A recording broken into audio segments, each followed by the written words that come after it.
MDM right now. That's the first part of this task, and then he'll be swapping it out with the new upgraded one. You can see he has the pistol grip tool, and he's working.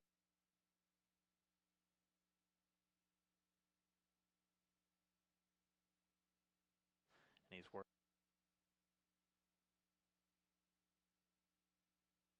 20 turns. And he's working.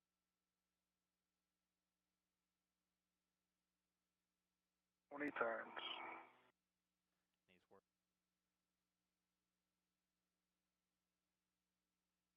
20 turns.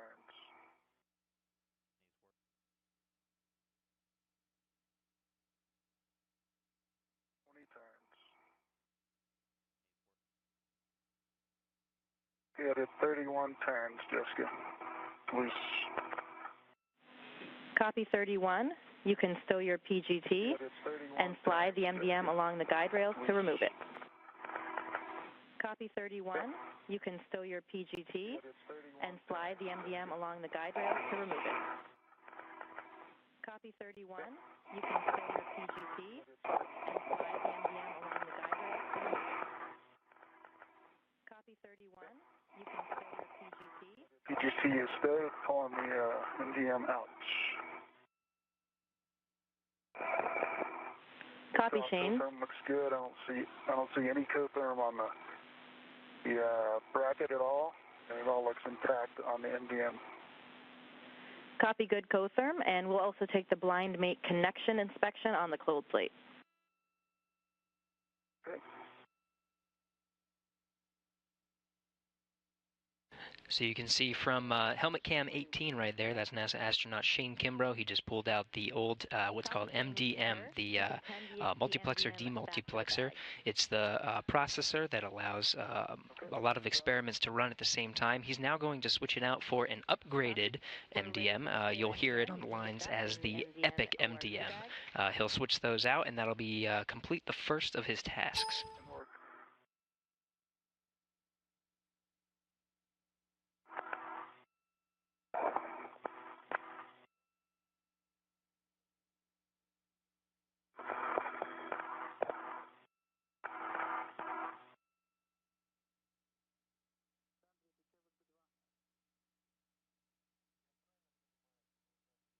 Jessica, I'm at the FPNU, closing in on this SR. Copy, Thomas, and a reminder you're looking for WIF 4. Let me know when you're ready for settings for the WIF extender.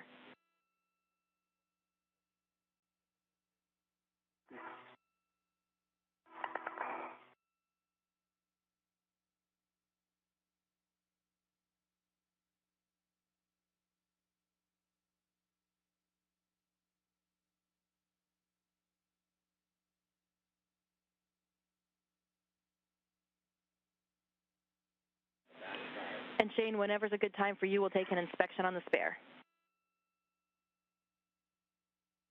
All right, I'm looking at it now. The therm looks nice, no damage. Primate connectors next. Pins all look good, no fried. Straight pins. Jessica, I have V4 at the base of this SR antenna. I'm ready for settings for clocking at least.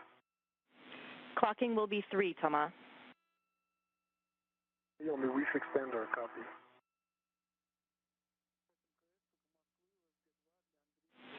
Okay, Shane, you can align the guide pins with the guide rails and slide the MDM into soft dock. We'll also take an inspection of the NZGL once you get it in position. All right.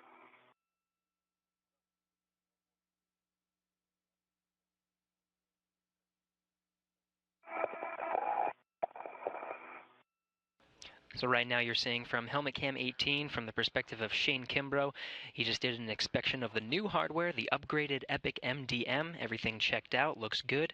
So now he's going to slide it into position and inspect what's called the NZGL. This is the connector where all of the power and data connections will be. Once he slides it into position, he'll connect it and start wrapping up the first of his procedures pretty quickly for installing the new and upgraded processor.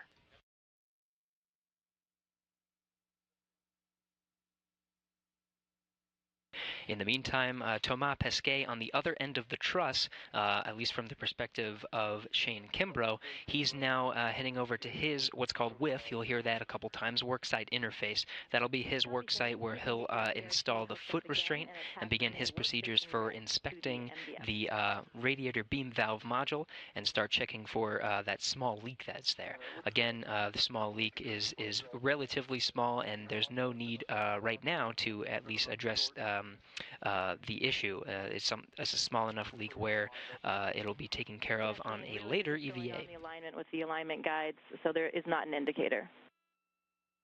Okay. And Thomas, your clocking of 3, the other settings will be alpha 1. Copy of the APFR in with a clocking of 3, 9 on the double line, Pesquet double checking here, and copy alpha for the next. Affirm, WIFX settings are 3 alpha 1. Alpha 1, copy. Pesquet, I have a mini workstation RET on the MDM. Copy, Shane. You can lock out the RET as desired for your operations and remove the round scoop. Okay, north.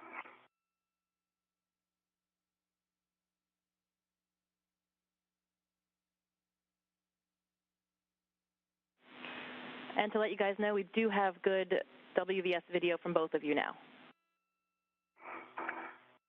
Okay, great. All right, Pesquet, the scoop is removed.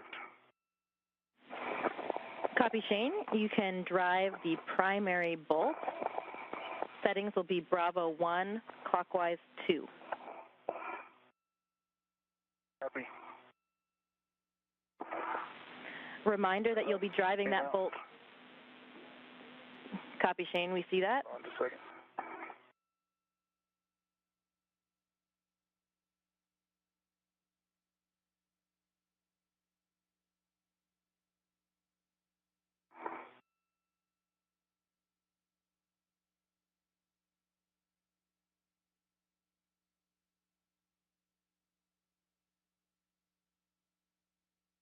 Okay, Bravo 1, clockwise 2 is set.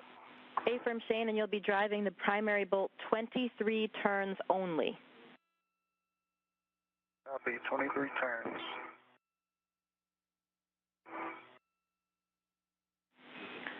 Thomas, let me know when you're ready for the APFR settings. Just a couple minutes.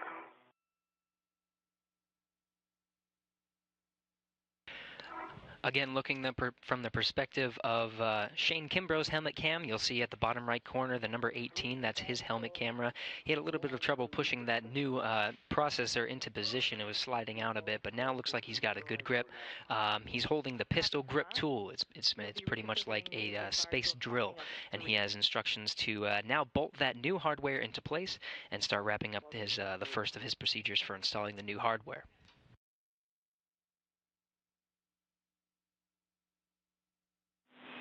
And Shane, make sure you give that a little bit of forward pressure pushing in while you're driving that primary bolt. Okay, I am. 6 turns now. Copy.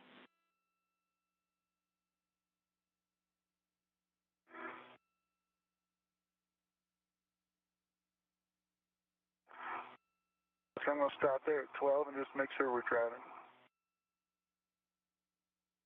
Make sure it's seating. Yeah, it feels like it is. Copy, Shane, and we have a good view as well. Shane Kimbrough continuing to drive that bolt. Just past his perspective, you can see the brightness of the Earth. Right now, the International Space Station is flying 254 statute miles off the west coast of Ecuador.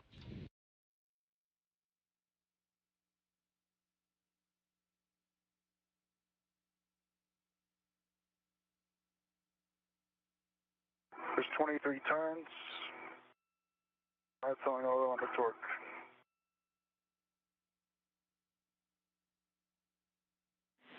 And could you give us the torque value, Shane? 5.0 for actual. Copy 5.0. Stand by for settings.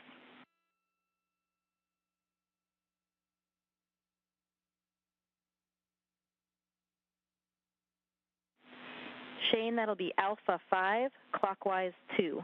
You can drive the primary bolt to torque, a minimum of 2.5 more turns. Okay, Alpha 5, clockwise 2.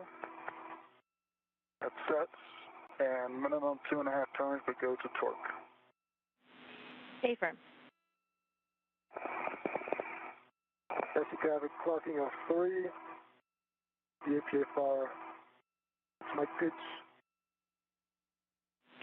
Copy, Thomas. 3, Papa, Papa, Golf 1. Papa, Papa, Golf 1.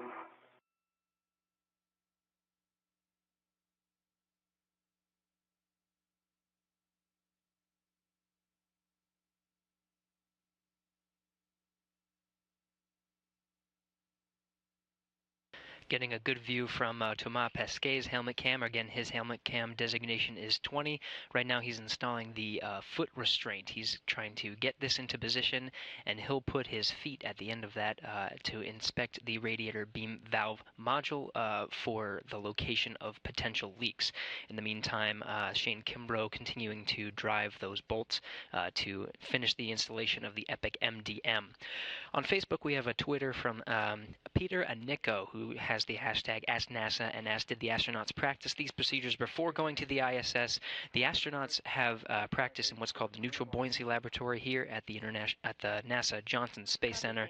It's a giant pool that's 40 feet deep and has mock-ups of the International Space Station inside, and they run through these procedures quite a bit before they go up to the International Space Station, almost to the point where doing this becomes muscle memory.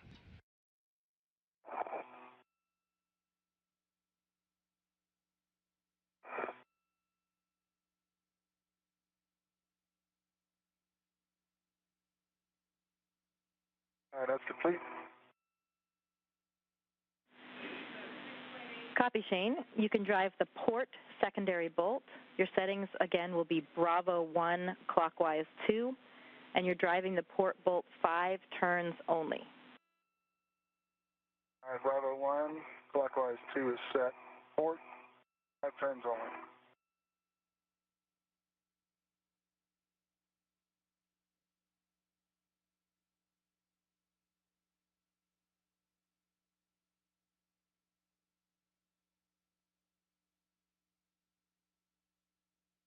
Turns. You're on the torque. Could you repeat the torque on that one, please, Shane? 0. Sorry, Shane, we still didn't get that. One more time. 0. Okay, Shane, we're copying 0 torque. Is that correct? That is correct. Copy. Stand by.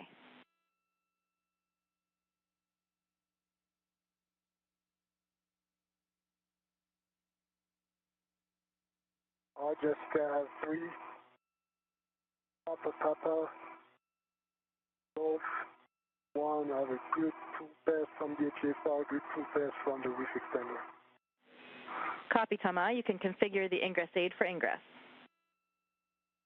Copy.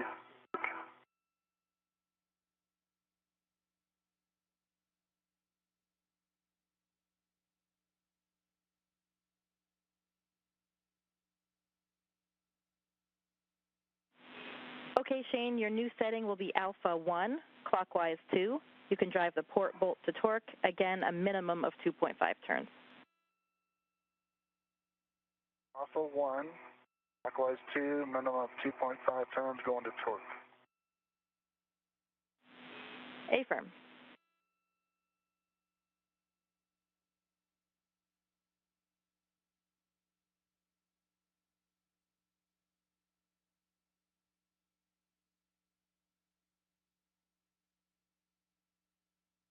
Jessica, 6 turns, 2.3 torque, green light, port bolt.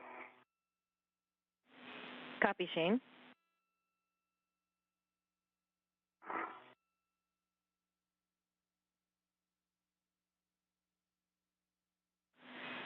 Shane, your go for the starboard secondary bolt. Settings are Bravo 1, clockwise 2, again starting with 5 turns only. Bravo 1, clockwise 2 set, side turns on the starboard.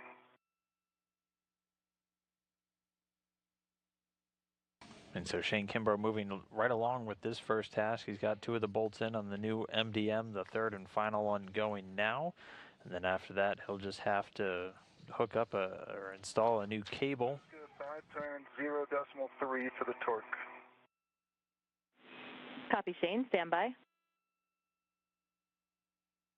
And once that cable's installed, this first task of swapping out a new MDM will be complete. Again, you can drive the starboard bolt to torque, a minimum of 2.5 turns.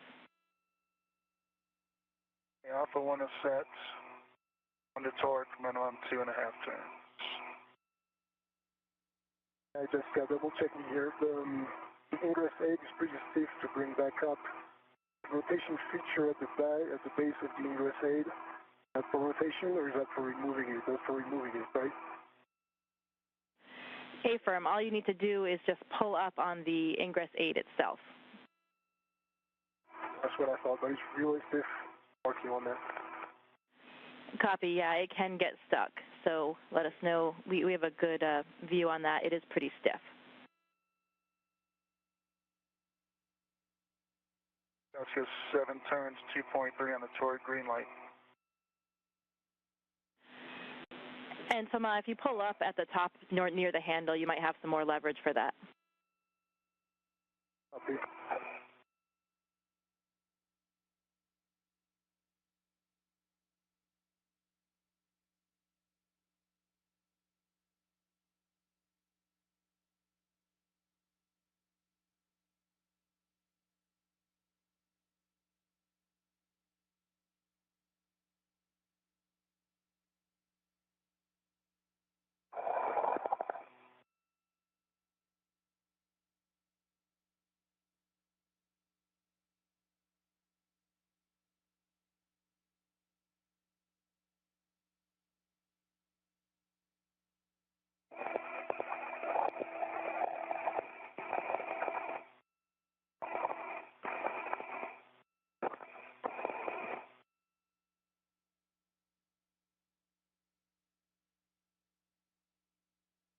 That's good. You copy my 2.3 on the torque, 7 turns, green light. 2.37 and green, Shane. You can stow your PGT and remove your BRT.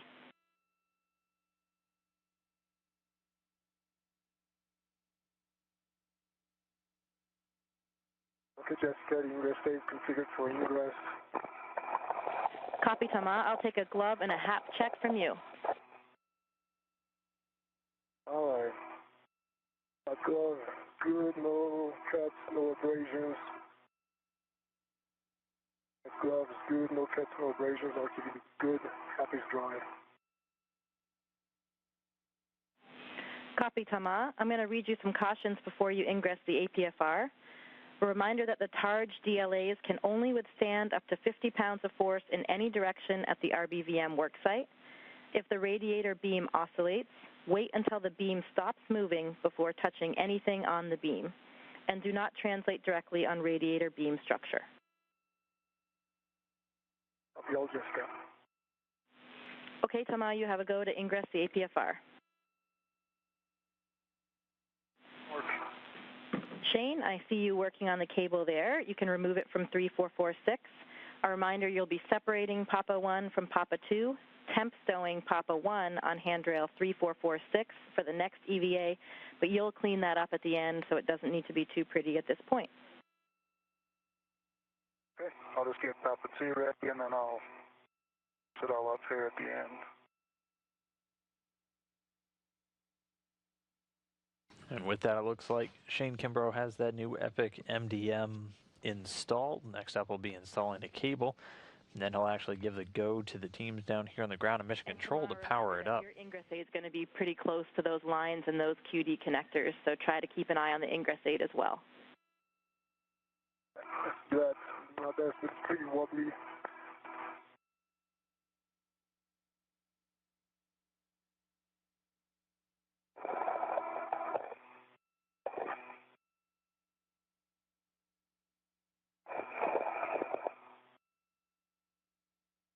just have a ret on the cap. Do you want me to put it right to the cap keeper, or do swap? That's up to you, Shane. It's going to end up on the cap keeper. You can leave it on your workstation for now or put it on the cap keeper now. Okay. Work on it now.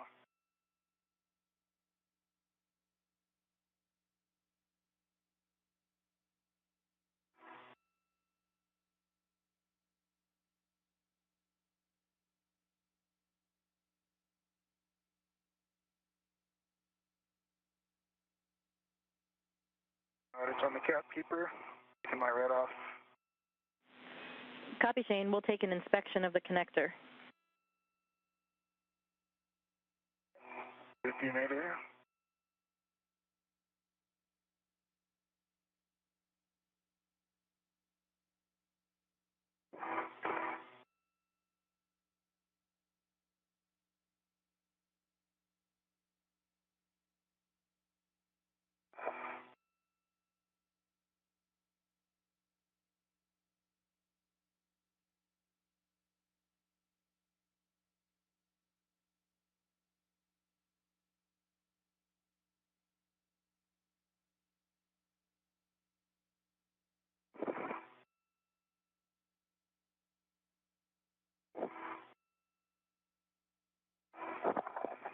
Just scanning the APFR. Looking at the worksite. Yeah, Thomas. Copy, Thomas. Nice ingress. You can attach your waste tether to the ingress aid if you haven't already done so. And the first thing you'll be doing is retrieving your EVA camera.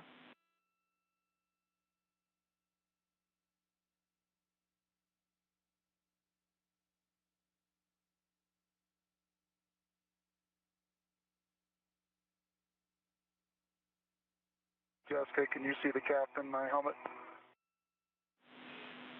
Affirm. The lever needs to go further, or is that as far as it goes? Because it's solid right there. It needs to go a bit further, Shane.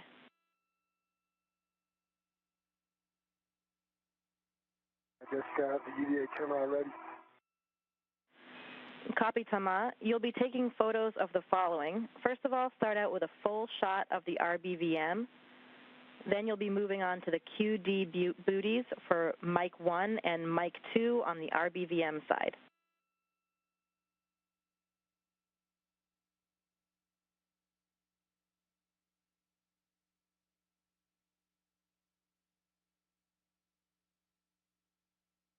And so getting a view, again, this is through Thomas Pesquet's helmet cam. You can tell by the number 20 in the lower right-hand corner. He's over at the RBVM, and that, again, is that radiator beam valve module. It's the location of a suspected ammonia leak, a very small leak that engineers have been tracking for quite a while, several years actually, but it's been starting to increase slightly over the last 6 months. So they used a robotic external leak locator to sniff around for ammonia on the external part of the station and narrowed everything down to this module right here. So Thomas Pesquet going to be taking a lot of photos and video of this for further analysis down here on the ground. Again, he's starting with the full shot of the module and some shots of the QD booties, so the quick disconnect booties, the small covers around those quick disconnects on some of the various cables. And then he'll be actually looking at all the hoses and the other items, and he'll actually be jostling and moving things around a little bit just to see if anything is to come free. Pictures of the radiator flex hose for QD mic 1 and mic 2.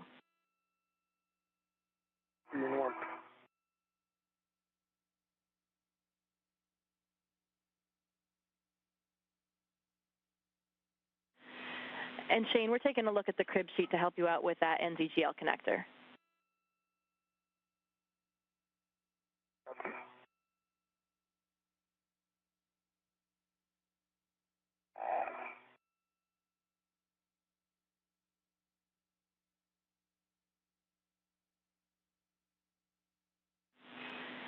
Shane, first of all, could you inspect the lever for any FOD?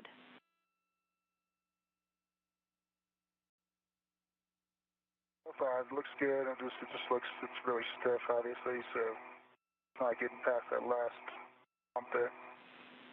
Copy. So no damage or anything to the linkage either? Linkage looks good on both sides. Copy. Don't see anything.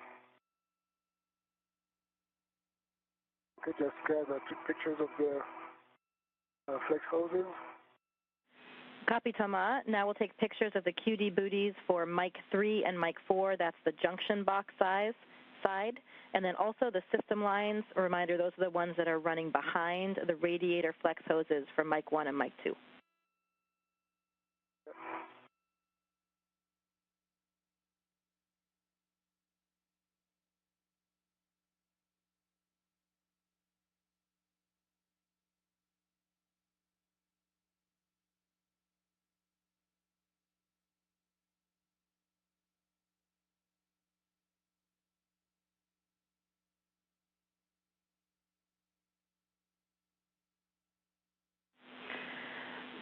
Okay, Shane, we're continuing on in the crib sheet here, so we would like you to take a hook from any adjustable equipment tether that you have, take that to a nearby handrail stanchion, and then one end on the connector lever.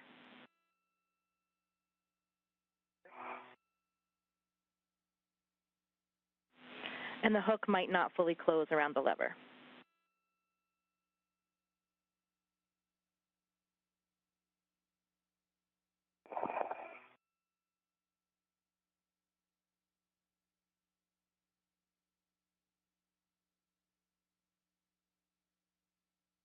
Jessica, pictures.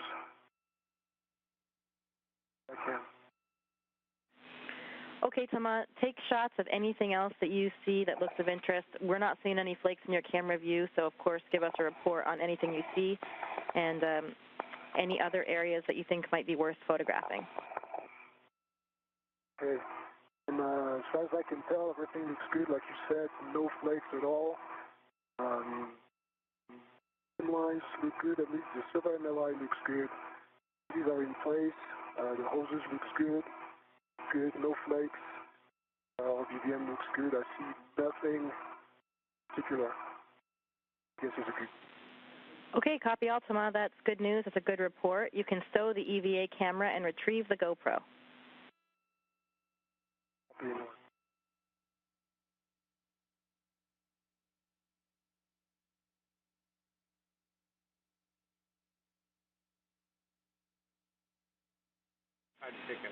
Okay, Shane, now that you have those hooks set up, you'll slowly increase force on the NZGL in the direction away from the handrail to pull the lever into the demated position.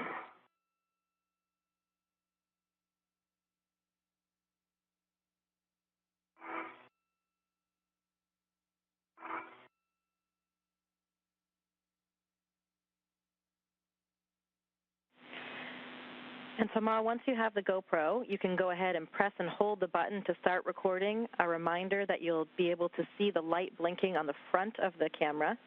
And then you will record the same areas that you just did with the EVA camera at a close distance, no closer than 6 inches. And we do want some slow pans. Let me know if you'd like me to repeat any of those shots, but they'll be the same as the previous.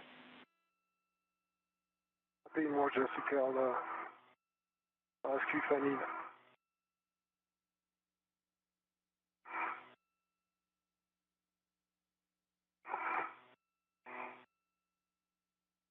I don't think that's going to work, Jessica. Just say you need it like this, but you can't get it under. You can only get under it the other way, but then you're pulling it out every time you pull. Copy, Shane. We can see that. We've got a good view.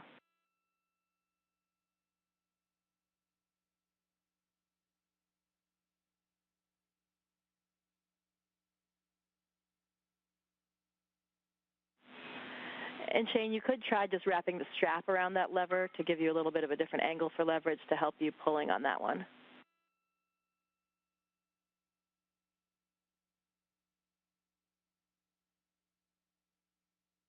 Well, we're already 1 hour, 6 minutes into today's spacewalk.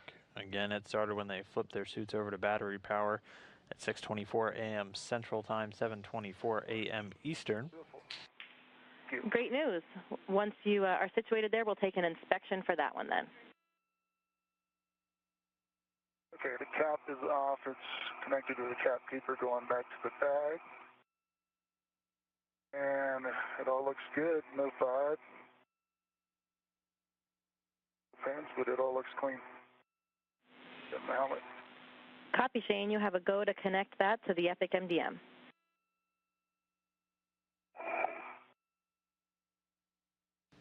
Both of these crew members still working through their first task of the day. Shane Kimbrough is just about done with his installation of the new Epic MDM, an upgraded computer relay box for to allow flight controllers to control and get data back from a number of systems on the outside of the station. Cleaning up the cable. A reminder to make sure that the MT path is clear. You'll be cleaning up that coil on handrail 3446, leaving it nice and pretty for the next EVA team, which should be you again, on handrail 3446 for the next MDM ORU R&R. Okay, that's in work. I have my adjustable off the handrail back on my workstation. Copy.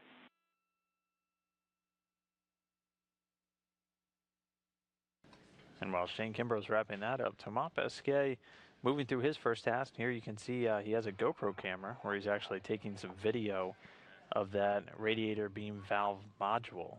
And that's the suspected point of a small ammonia leak that they've been tracking for some time. And so taking a lot of pictures, getting some video for further analysis by teams down here on the ground. He'll actually be patting and jostling some of the hoses just to see if any flakes of ammonia come out. And leaving it recording while you're working. Yeah, I think that's good now. I'll have work on that.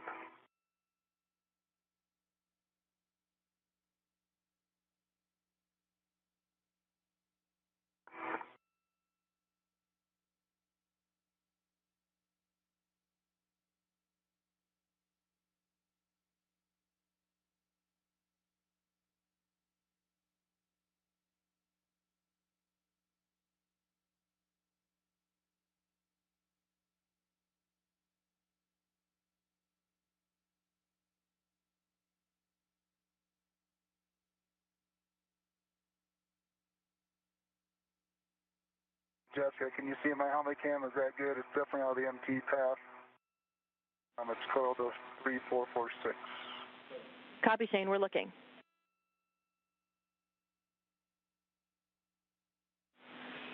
Cables look good, Shane. Nice work. With that, on your go, we will power up the Epic MDM. Okay, you have a go. I'll start cleaning up the bag and putting the build in there, or the old one in there.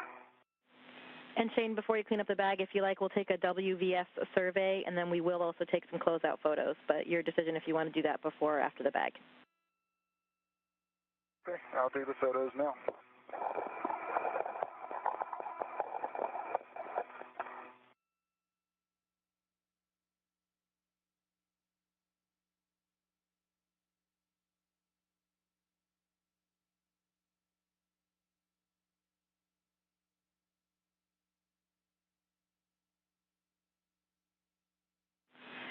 Okay, Thomas, the first thing that we're going to be doing is assessing your reach to the RBVM flex hoses. A reminder, those are the flex hoses for mic 1 and mic 2. Looks like your reach is going to be pretty good, but let us know what you think.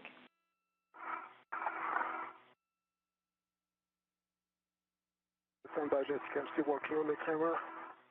Good view.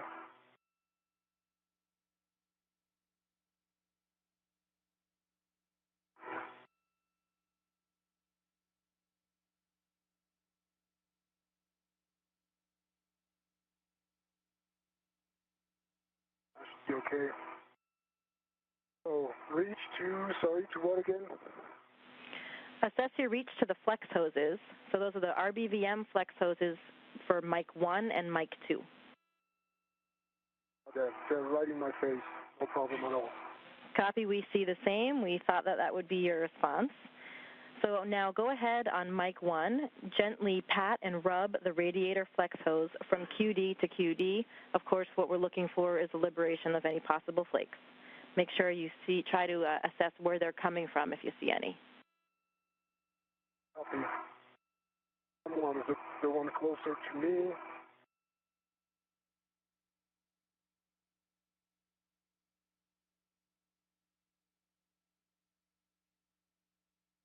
You're rubbing and patting, no flakes, nothing. Copy. And can you reach the underside as well?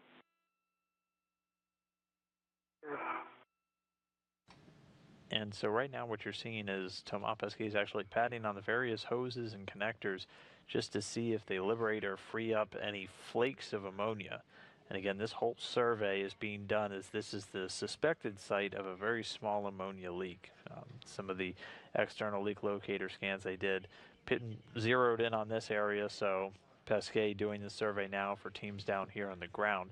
Right now we see him kind of patting on those hoses, seeing if any ammonia will come out.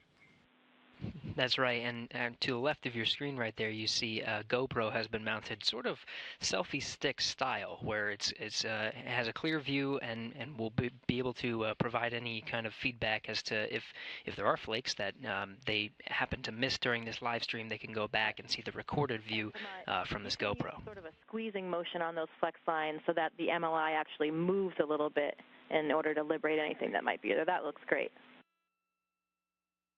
Yeah, I don't want to put too much force into that, but my padding was too gentle. That looks great. We don't think you've got 50 pounds of force in that squeeze.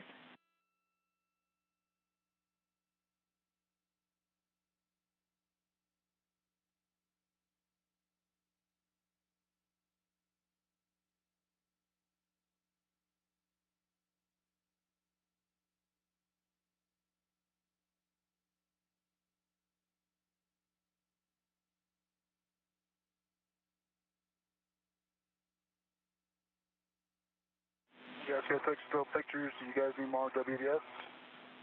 We're good with the WVS. Thanks for the photos. And Shane, as you're cleaning up that bag, a reminder that you will stow the free round scoop on your mini workstation. That is the one that you're going to be leaving on the GEM ORU bag when you get to the airlock, though. So up to you whether or not you just want to leave it on the outside of that bag instead.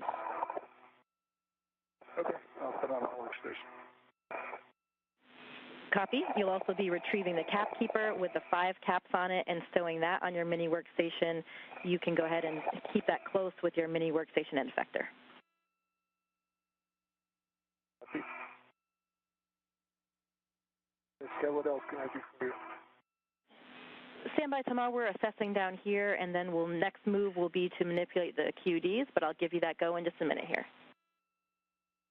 I'll be standing by, and I looked at the flex scores coming from M2 as well, and it doesn't seem to be any flake. Copy. We saw that. And while we're waiting for a response, it looks like you're going to have good reach to all of the QDs as well from this WIF position. Do you concur? I concur. Maybe M4 is going to be a little bit hard to reach. M1 and M2 on that side, easy. Copy. Okay, we're ready to get started with those QDs, Tama. You can remove the booty for mic 1. Check if any flakes are present. I'll be removing the booty for mic 1.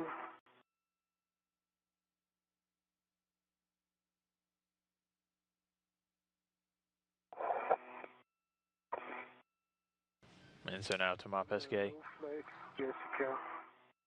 Good. Copy, Tama. You can pat and rub the radiator flex line near the QD. Again, looking for flakes.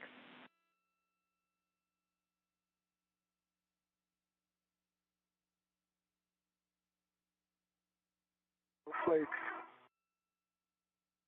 All good. Copy, Tama. Please take a look at the aft white band and let me know if it's visible.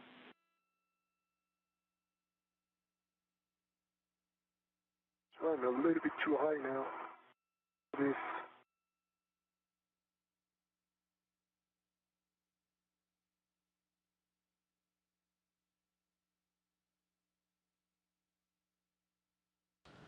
And a real short video handover. We should get that signal back shortly, but right now Thomas Pesquet manipulating again those different hoses and connectors, on that radiator beam valve module. And again, he's just trying to play around with them a little bit, see if any ammonia flakes or anything like that comes out, as that is the suspected site of a very small ammonia leak that engineers have been tracking for quite some time, actually. So he's just going through, manipulating hoses, taking a lot of pictures and videos, and just seeing if anything pops up. And then all that's going to get reviewed again by engineers down here on the ground. But this is just his first task, and I mean, Shane's almost done with his first one as well. That's right. So Shane just wrapped up installing a new processor on the outside of the International Space Station. This is an upgrade, has a lot more processing power and memory, and actually has some Ethernet connections which are new to the MDM. They just completed the task of bolting it down and hooking up the cables and had a successful power up. Everything looks good, so he's beginning his cleanup activities, and he'll move on to his next thing, which is disconnecting the PMA-3 to get ready to move it to its new location. That's right, and for those just now joining, why are we moving PMA-3? So PMA-3 is the pressurized mating adapter number 3. It's one of 3 on board the International Space Station. In this picture, it's the black structure there just off center of the photograph, and that's being moved from the Tranquility module over to the Harmony module, where it's eventually going to become a docking port for future U.S. commercial crew vehicles. It'll first need to get what's known as an international docking adapter attached, but it'll be on the space-facing side of the module, so pointing straight up, and it will be one of 2 ports where those vehicles can actually attach to. But it looks like we are getting our video back from the International Space Station, so let's hop back into these helmet cams and see what these crew members are working on.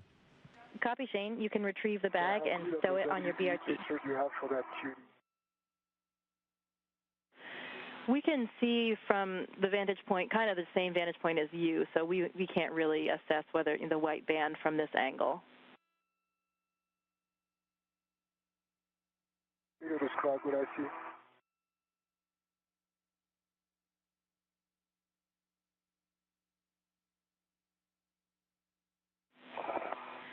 And Shane, once you have the MDM ORU bag stowed on your BRT, you'll take a glove and a HAP check.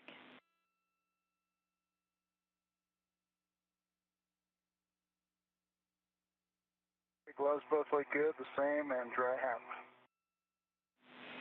Copy, Shane. You have a go to translate back to the airlock. Okay, that's in order. And Tamal, we'll take a GoPro close-range image, so about 6 inches. I think you'll have to take it off of your BRT for that. Double-check the lights blinking, and we'll get a recording of the QD. And do you want me to describe what I see? Sure, we'll take a description. QD properly mated, there's no gap at the threads. The speed is in position. Looks like the tail is at the aft speed stop, not fully forward. I think there's a gap at the release ring. Slight gap, more than 3 millimeters.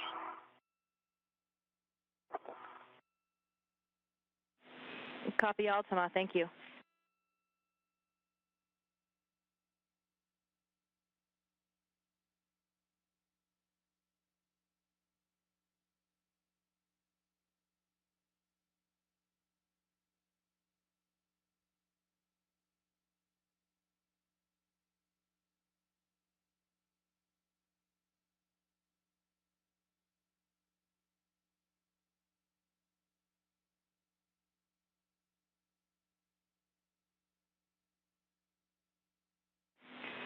And Shane, you'll be stowing the MDM ORU bag in the airlock.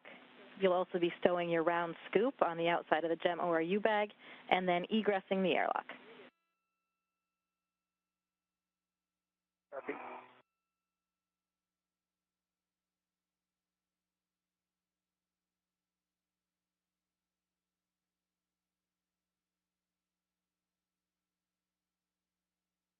Thermal cover's open. Copy thermal cover.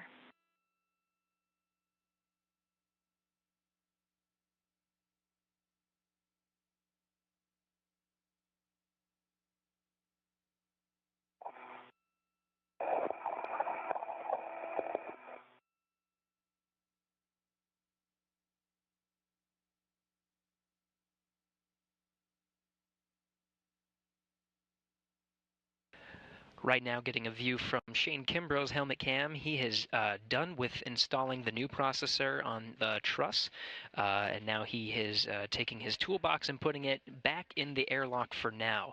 This is his stop on the way to his next workstation, which is the PMA-3. That's over on the Tranquility module, the habitable part of the ISS. He'll head over there and start disconnecting some of the cables.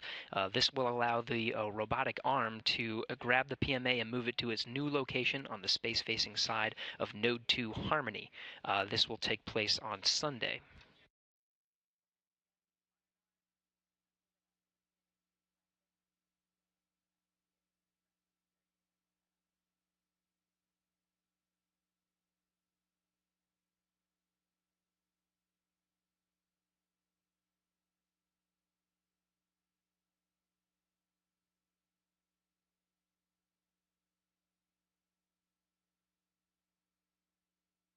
Just going to get footage of that QD. Copy, Thomas. You can stow the camera again, and then we have some more inspection tests for you. The first thing you'll be doing is reading and performing the pull test on the SPID.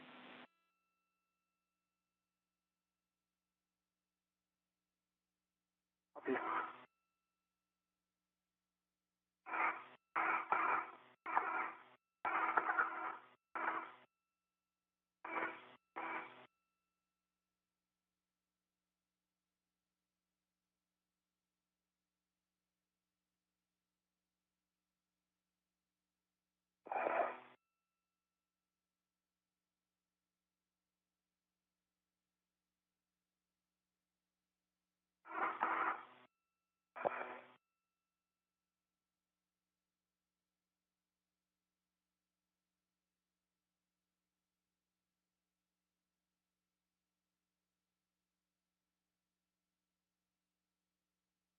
The good pull test on the SPID, just get held firmly in place.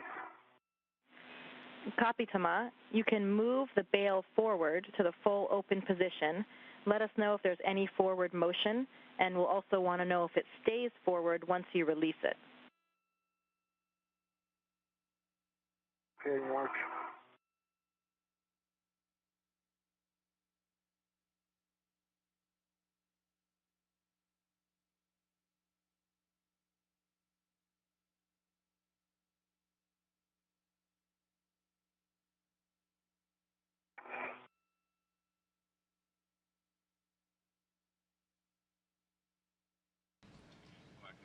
For these two crew members.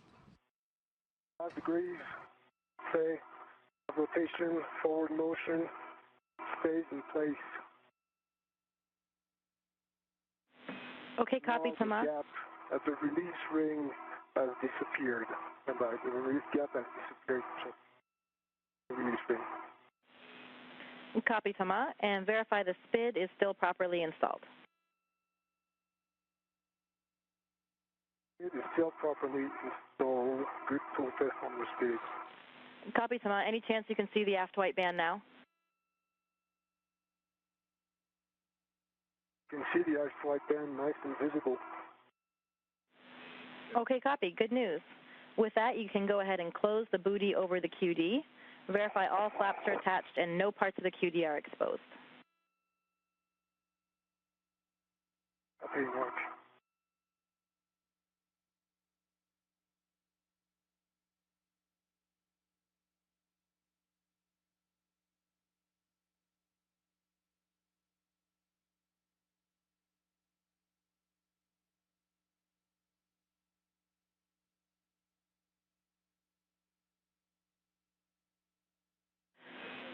So, Tama, your next steps after that is going to be to repeat that for Mike 3.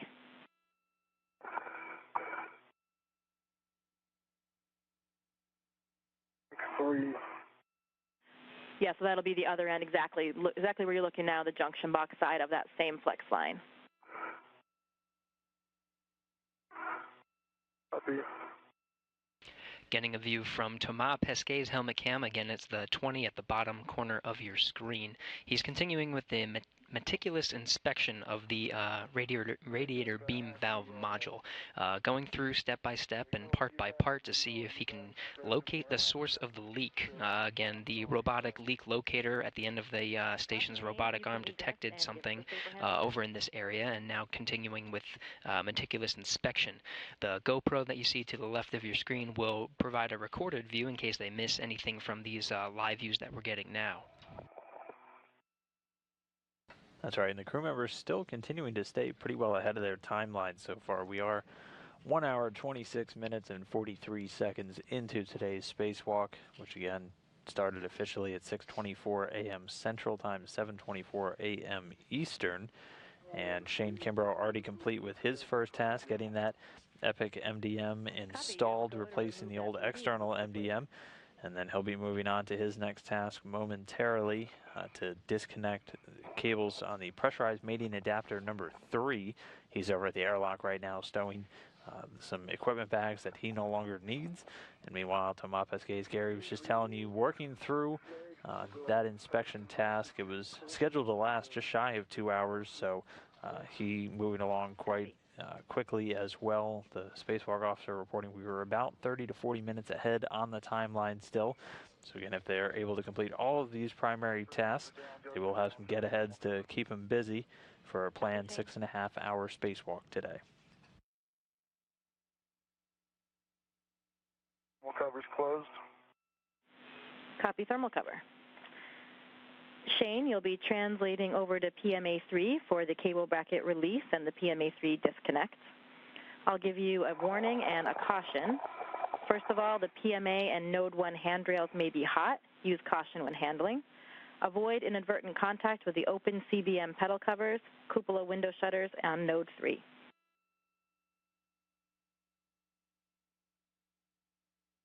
Copy all, Jessica. Thank you. And you'll be translating to Node 3 via the aft path. Again, Shane Kimbrough, helmet cam 18, now moving from the airlock to his work site over to disconnect the pressurized mating adapter. The International Space Station, you can see the Earth right from Shane Kimbrough's helmet cam there. Now entering an orbital nighttime. We're 249 statute miles just above the Indian Ocean. Not visible at all. This one is visible, but not fully. Copy partially visible white band on mic 3 and the forward gap. You can record the QD with GoPro at close range once again. I think the GoPro has been recording from the VRT. I'll give you some more variety in the shots. Copy, Tama. Yeah, it looks like it's in a pretty good position there. And Shane, a reminder, once you get over to the airlock trunnions, we do want you to fair lead below those trunnions.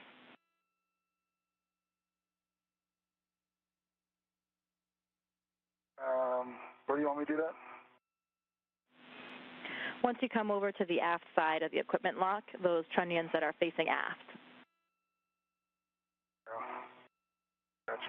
Okay. Yeah, right to your right.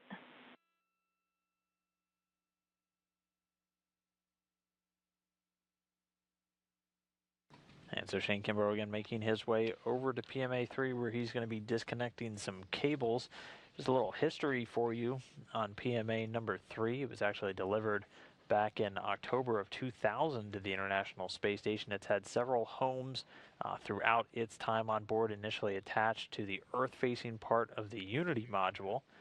And then it moved around several times. It was actually used for a few shuttle dockings, seeing both shuttles Endeavour and Atlantis dock, but then was not used after STS-98 for the rest of the space shuttle's operations, all of them going to PMA number 2.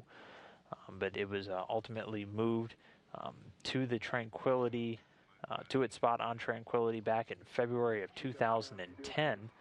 and then is getting ready to get moved one more time coming up on Sunday, as Gary was mentioning earlier. So what Shane Kimbrough is going to be doing is disconnecting some cables, getting that ready, and then ground controllers, people right here in this room, will actually use the Canadarm2, the big space station robotic arm, to grapple with that PMA, fly it over to a different section of the International Space Station and attach it, where it's going to become the home for future commercial crew dockings. But it's got to get another part first, doesn't it?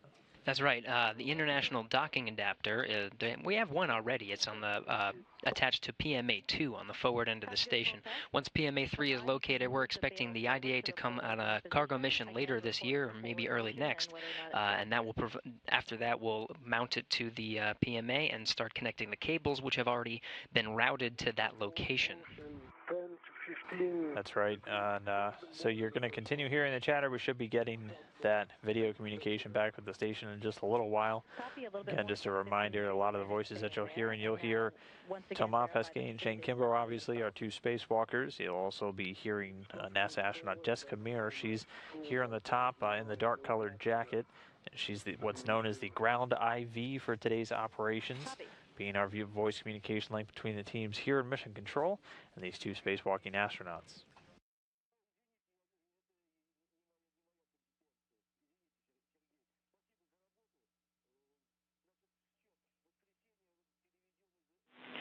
Okay, Thomas, we're good with that QD, so you can go ahead and close the booty. Once again, verify all flaps are attached and no parts are exposed. Didn't work. And Shane, a reminder at 617, that'll just be a poor man fair lead. You'll be dropping your green hook once you get over to node 3. Understand.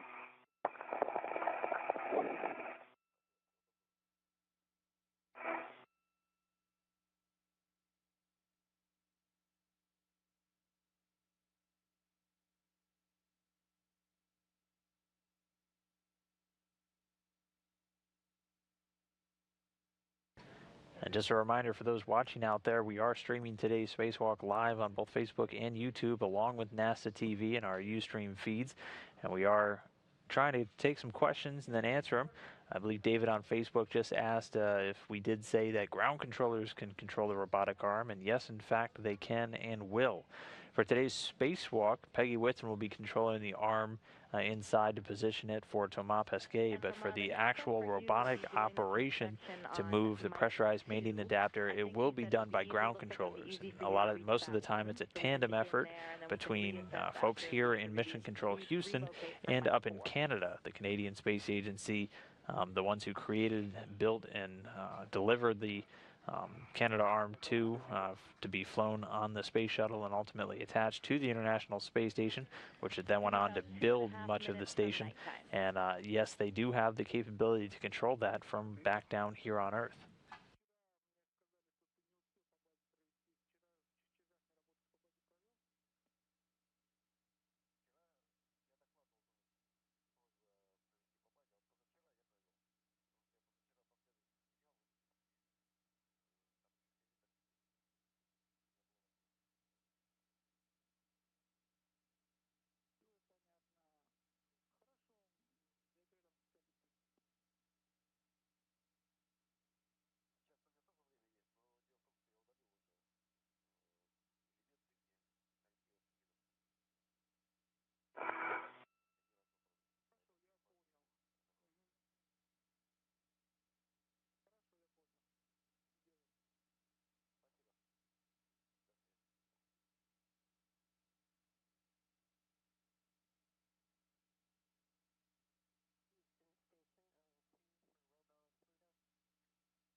And Shane, as you round the corner there, you're looking to drop your green hook on handrail 0650 on the port end cone. Copy inside.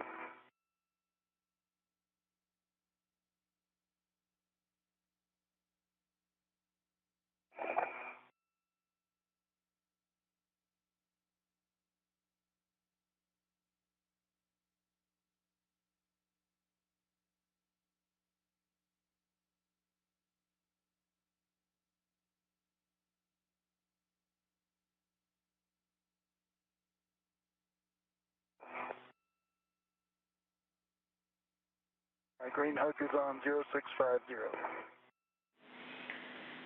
Copy, Shane. You can translate to PMA3 on the aft side. You'll be looking for that TA clamp on node 3 MMOD shield Charlie 207.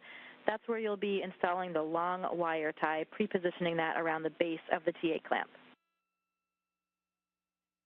All right, and north.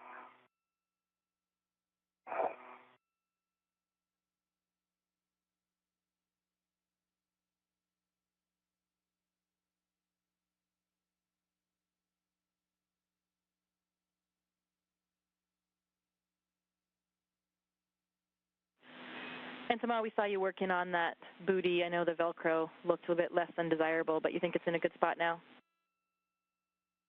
Well, there's try to do something symmetrical compared to the other one, but there's one flap that I don't really know where to put. It's going to seem in place all right, but okay. Flap that I don't want to be hanging. Copy.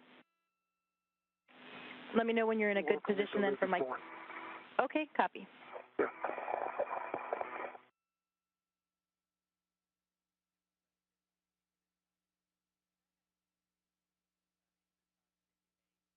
Right now, the International Space Station is 250 miles above the Earth, just over China right now. We just passed into an orbital nighttime. You'll notice that the helmet camera views will be pretty dark right now. Our crew members will continue to work through their procedures, though, right now looking at camera helmet number 20. That's a view from Thomas Pesquet. He's continuing to work through checking for leaks at the radiator beam valve module. In the meantime, Shane Kimbrough now arriving at the pressurized mating adapter 3 worksite.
And Tomas, the MLI on that QD is actually designed to go over the bail. So you might need to recenter the MLI so that the large pocket is over the bail.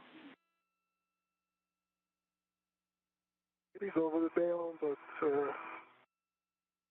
doesn't change much. Copy.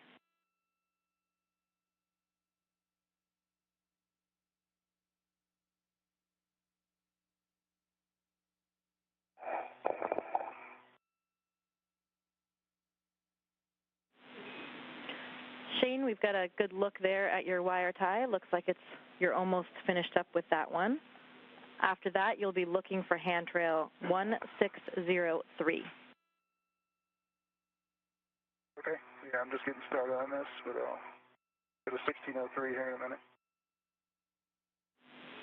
Copy.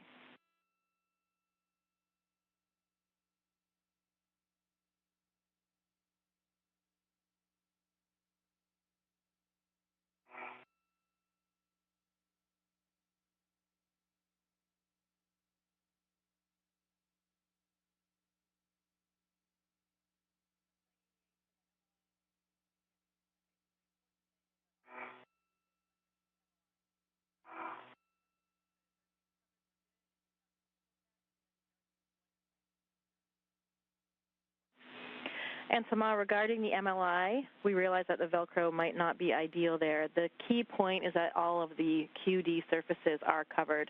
So if they are covered, we are okay with that config. If you do have any doubts there, then you have a go to use one of your wire ties to go around the booty. I think it's fine. I think they're all covered. Just that this MLI flap seems to have two settings. There's two sets of Velcro at two different distances. If I use the shorter setting, which is enough to go around that size QD, then the rest of the flap is thing. But other than that, it's well covered, so I think it's good. Okay, we copy. You can go ahead and move on to Mic 2. We'll be doing an inspection there. Copy. Mic 2 in mark. And Tama, before you leave that QD, can you verify that there's no Velcro showing on the booty? There's no Velcro showing. There's one inside of that flap right here, but that's the only place it can go. Copy. So for Mic 2, the first thing you'll do is remove that booty and look for flakes, as you did in the other case. A reminder to please open slowly in case the detent button is free. I'll be looking for flakes at Mic 2. Again, Thomas Pesquet from helmet camera number 20, continuing his step-by-step inspection of the radiator beam valve module, looking for any possible source that may be the source of the leak that's there right now. Very slow leak. They're just looking for the source of it right now, and will continue to fix it later. For those of you on Facebook Live, asking why it is so dark, again, from helmet camera 20, you can just see that Thomas Pesquet's helmet camera lights are lighting up his workspace. Right now, the International Space Station is 252 statute miles above China in orbital nighttime. The International Space Station orbits the Earth every 90 minutes, experiences the light and dark as necessary. Right now, China just happens to be in the dark part of the Earth. That's right, and it looks like it'll be about 20 to 21 minutes, and we should start seeing the sun poke its head over the horizon again, and these astronauts will once again be in daytime. But again, Thomas Pesquet still working on that first task, inspecting for any signs of ammonia flakes, and but Shane Kimbrough already over by PMA 3, the pressurized mating adapter number 3, to work on disconnecting some cables and preparing it for its upcoming robotic relocation. All right, hey, Tamar, I see your shadows over there looking good. Don't see you, Shane. I got my face in QDs, but I know you're looking good. All right, Jessica, ready for PGT. Bravo 5, counterclockwise 2. You'll be releasing the cable stanchion bracket, expecting 10 to 13 turns. Bravo 5, counter 2.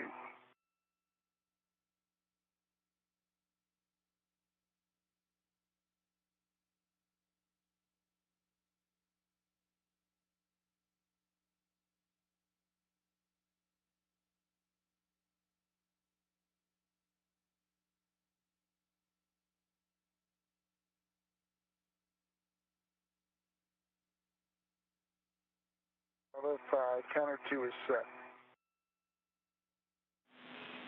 Copy.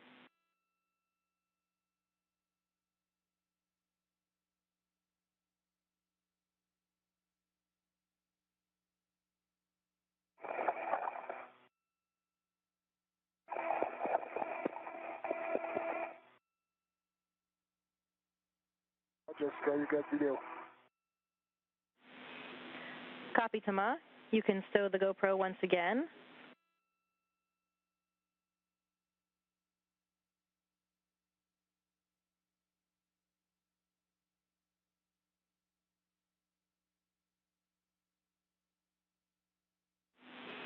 Thomas, the next thing you'll be doing is rotating the locking collar to the unlocked position.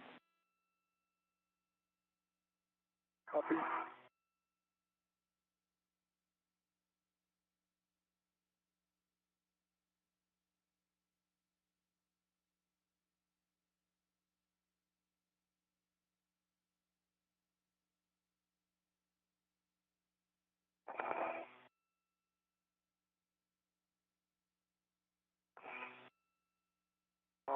very stiff. I hope I can put it back in place afterwards.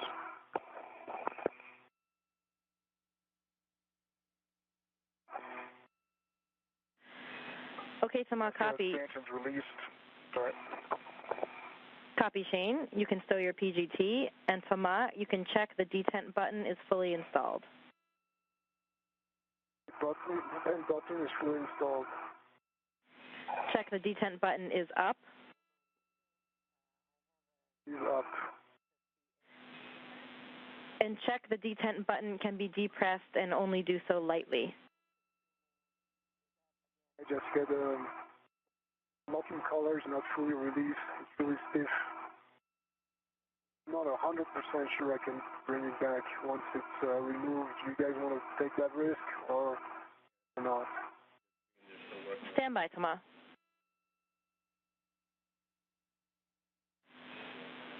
And Shane, if you had the number of turns on that cable stanchion bracket, we'll take it, and you can stow your PGT. Okay, it was around 12. I put my PGT away. I just cut the 4 cords. Okay, copy. So the booties are removed and the cords are cut on all 4 connectors. The booty, I didn't have to remove the booties for that. You want me to remove them all the way now? A-firm, you can slide the booties away from the connectors. Okay. Complete. No, that's fine. Correction, Jessica, if I rotate at the locking collar boss and using that as a lever arm, it's fine. So no problem at all. I can rotate it both directions. Copy, Thomas. You can depress the detent button.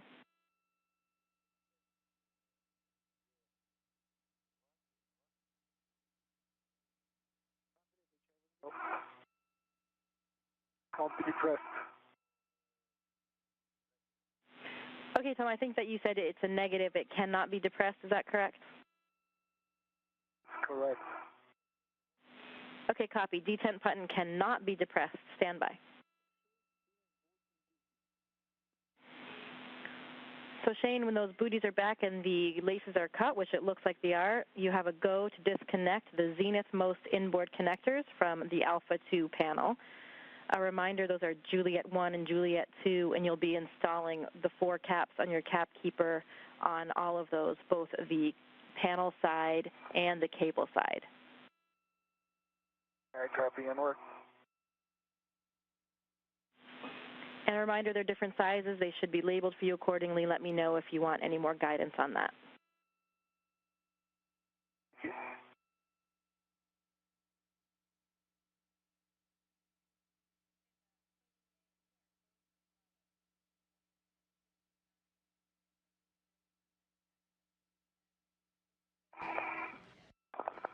And so right now, Shane Kimbrough working to disconnect the series of cables currently attaching PMA3, that pressurized main adapter number 3, to the Tranquility module. All of those cables will ultimately be routed around and then secured on the portion of Tranquility known as its end cone. So at the the end portion, just above where PMA3 is located. And it's all of this again being done to set up for the eventual robotic relocation coming up on Sunday, March 26th of that PMA over to the Harmony module, where it's going to become the future docking location for U.S. commercial crew vehicles. The detent button.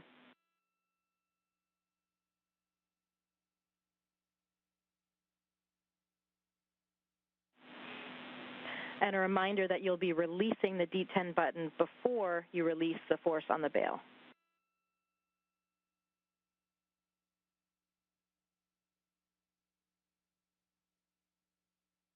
Yeah, the bail doesn't move forward. I think it's at the full forward position. Copy. And now can you depress the button? Negative. Copy, still can't depress the detent button. Stand by.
Okay, Toma, given that signature, we would like to verify one more time that the locking collar is rotated to the unlocked position. We rotate it, Jessica.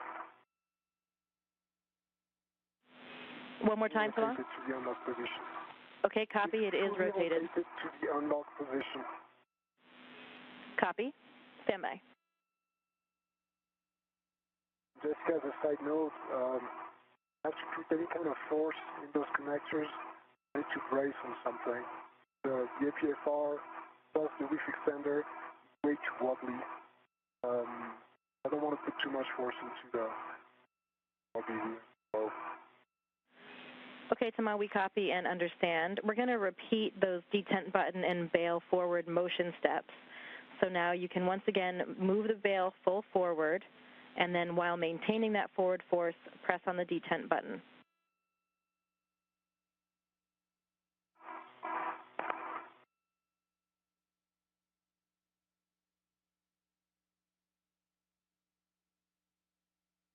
Jessica, once again, the bail is full forward. It's not going anywhere more forward than that, and the button cannot be pressed. Okay, we copy. Stand by. Maybe from the other side, I'll have a better position and I can put more force into it, but for now, we're not moving forward at all. Okay, we copy, Tama. And there's no gap at the release ring, so surprising that it's not moving forward. Copy, Tama. Stand by.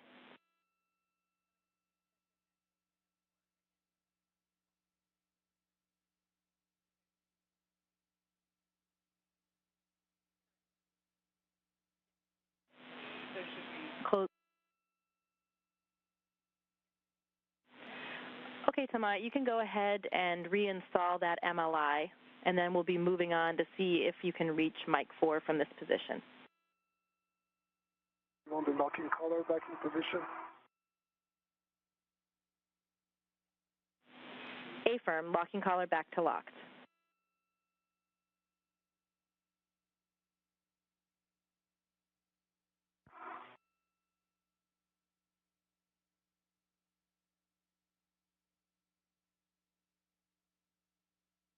Hey, Jessica, for J3, how far on the on the opposite side do I have to pull that bail all the way back?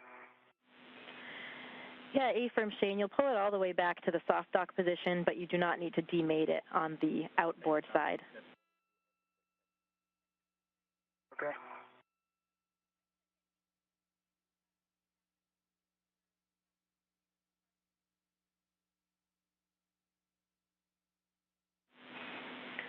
So Shane, sounds like you're already working on it. You can disconnect both of those nadir connectors from Alpha 2. Those ones do not need any caps. I got that. So I've got the bail on 4 back, but I'm stuck on there, so I'll work on that here in a minute. And having a hard time on 3 getting the outboard side bail back. Copy.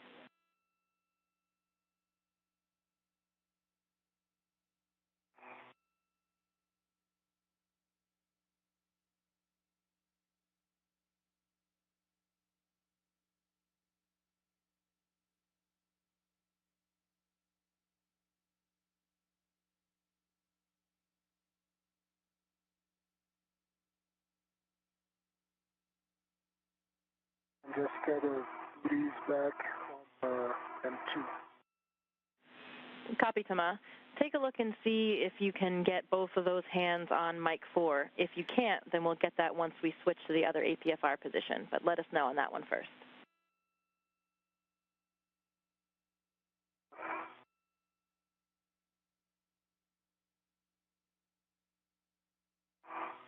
I can.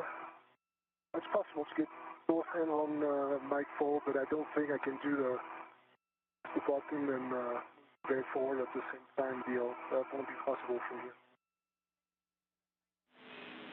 Copy, Tama. So we will wait with Mike 4 until we move to the other position. But right now, still remaining in this position, we do want to take a look at those system lines. So let us know what your access is like to the rigid system lines. Reminder, those are the ones in the silver MLI between the RBVM and the junction box QDs.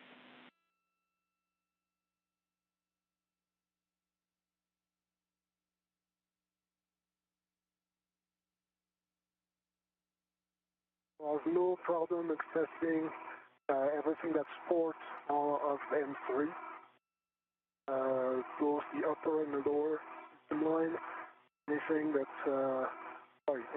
starboard of M3, anything that's port, I cannot access.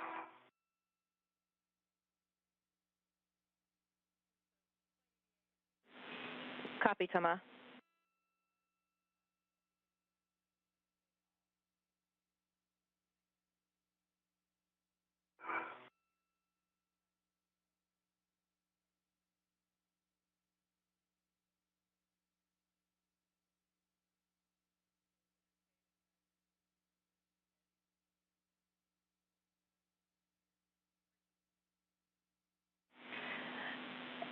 And Thomas, stand by. We are assessing down here your next steps. Copy. For those of you just tuning in, we are in the International Space Station Flight Control Room in Houston, Texas, here at the NASA Johnson Space Center. That was Jessica Meir. She's the ground IV. She will be the voice that you'll be hearing from here in the Mission Control Houston to the two astronauts we have doing the spacewalk today. EV1 will be Shane Kimbrough. He'll be the helmet camera number 18. Thomas Pesquet will be number 20. We'll be monitoring Facebook Live, YouTube Live, some of our streaming platforms that we have here online. A lot of you coming up with some great questions. Just continue to use the hashtag AskNASA for some of those. We had one as to where is the space station right now? Well, if you notice, when we do have, right now we're in a loss of communications, so we cannot provide a video at this time. But right now, the International Space Station is 256 statute miles over the North Pacific Ocean. From this map, you can see that it's in a little bit of the darker area. That just means that it's in an orbital nighttime. So whenever we go and cut to those cameras, you'll notice that the view is a little bit darker. But you can see that red line at the left-ish of your screen, somewhere around where New Mexico and Colorado is. Once we cross that line, we'll have plenty of light and be able to see our two spacewalking astronauts. And Dan, I think we had another question come in about commercial. Right now we are, Shane Kimbrough is working on disconnecting some of the cables from PMA3, Pressurized Mating Adapter 3, to move to its new location on the space-facing side of Node 2, the Harmony module. Now there's a commercial aspect to why that is being moved. Can you describe that? That's right, and the commercial aspect is it's a future docking port, essentially. So something called an international docking adapter. This will be IDA-3. It's one of two that will ultimately be attached to the station. One's already up there. This will be the second one, and those will be the future docking ports for these U.S. commercial crew vehicles. So these are vehicles being developed by two commercial companies here in the United States, Boeing and SpaceX, that will ultimately start carrying astronaut crew members from NASA and the international partners, once again from U.S. soil, so those launches. And so this relocation of PMA-3 is moving it over to Harmony, where they have plenty of clear space to dock all of these future vehicles. And Shane Kimbrough right now, his second task of the day is disconnecting all the cables currently attaching PMA-3. He's about halfway through that so far, and that'll set it up for its eventual robotic relocation. That'll happen on Sunday, where teams here in Mission Control and in Canada will control the Canadarm2, the robotic arm, to unhook that thing from the Tranquility module and move it over to the Harmony module. And that'll set it up for the second spacewalk that we have coming up, where they'll go outside and reconnect PMA-3 and get it ready for that future installation. But right now we just passed the 2-hour mark. We're actually 2 hours, 1 minute, and 23 seconds into today's spacewalk. Planned time is about 6.5 hours, so still plenty of time to tackle a number of tasks for these crew members. Thomas Pesquet still working on that inspection. He only has one other primary task, and that's going to end up taking up a lot of his time. And it's, I think it's over on the robotic arm, isn't it? That's right, and right now he's at the end of the foot restraint for this inspection of the radiator beam valve module. He'll he'll relocate that foot restraint to apply grease to the robotic arm. Just part of some regular maintenance. This one's for the Dexter, the special manipulator. Has a lot of, think of it like an extension of attachments. And so he'll be applying some grease to several parts of that robotic arm. Right now, Shane Kimbrough continuing with the disconnect of the pressurized mating adapter as Dan just described, and afterwards he has some tasks to replace some cameras over on the Japanese exposed facility.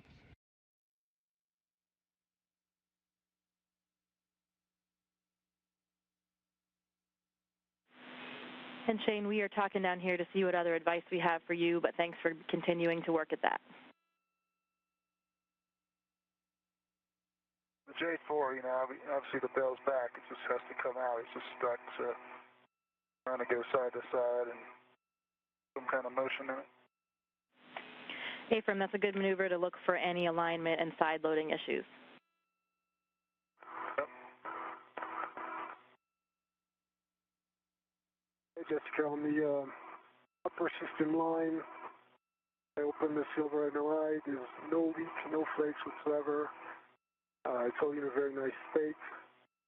Lease all the way up. So starboard from M3 and until M3, all good.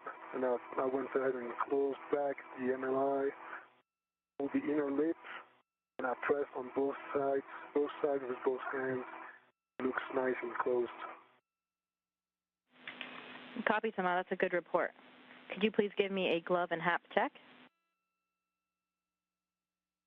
Sure. Gloves are good. Both left and right. Hap is dry. Copy, Tama. Stand by while we assess and see if we want to get anything else here. Hey, Jessica, I didn't open the lower MLI right now, but I can.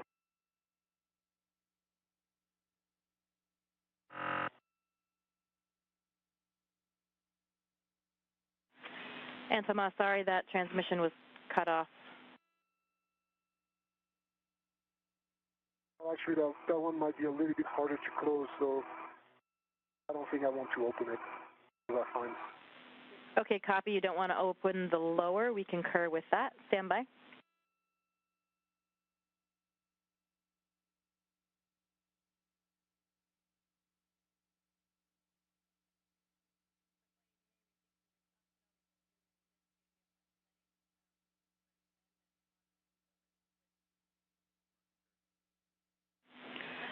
Okay, Tama, we think we have everything that we can get from this whiff position, so we will try the other one. You have a go to now retrieve your waist tether and egress the APFR. Copy. I'll relocate the GoPro and do that. It's going to take me a few minutes. No problem. Take your time.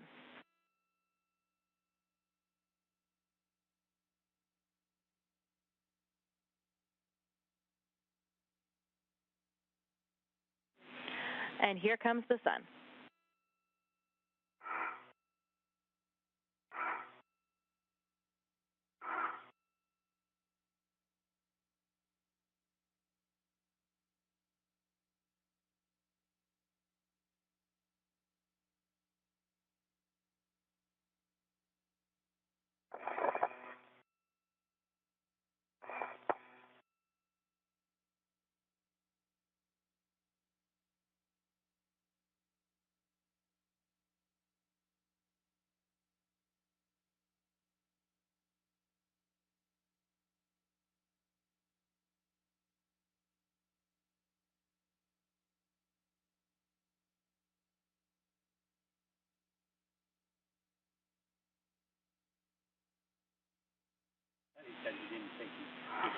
And Shane, did you try using the adjustable as a loop on those connectors, on the lever? Yeah, but it's just me pulling on it because there's no handrail to use for leverage. So Right, we copy and understand. Just use my hand. Understand.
So right now we're getting a view through Shane Kimbrough's helmet cam. On Juliet 3, so did you have some difficulty getting the outboard side off? Did you try demating the inboard side anyway? Yeah, I did. It was kind of stuck there too, but I can just keep working on that. Copy.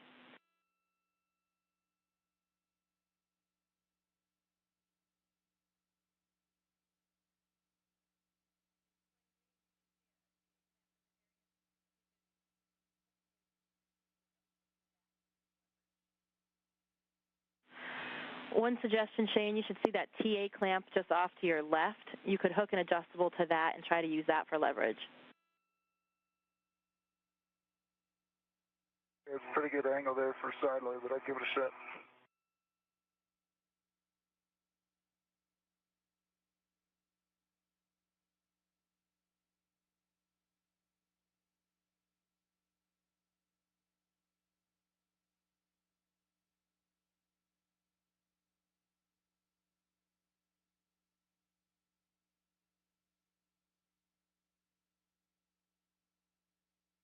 It'd be better to go to 1603, so let me try that.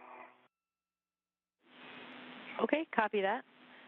Pending your success there, another suggestion would be to wrap the adjustable around the connector itself, to use it sort of like a strap wrench.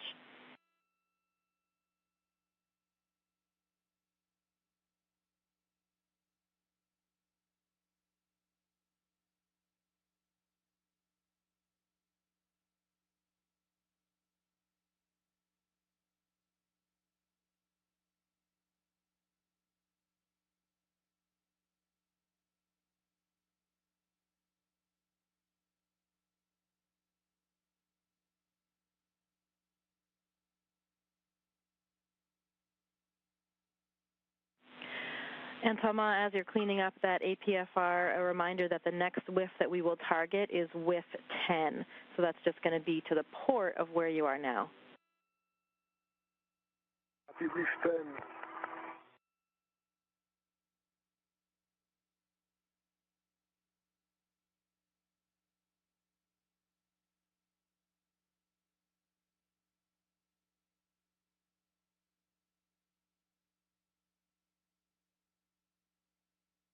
All right, I got 3. Great work. We see that. Way to be persistent with those. The other side is remated. Copy, other side remated.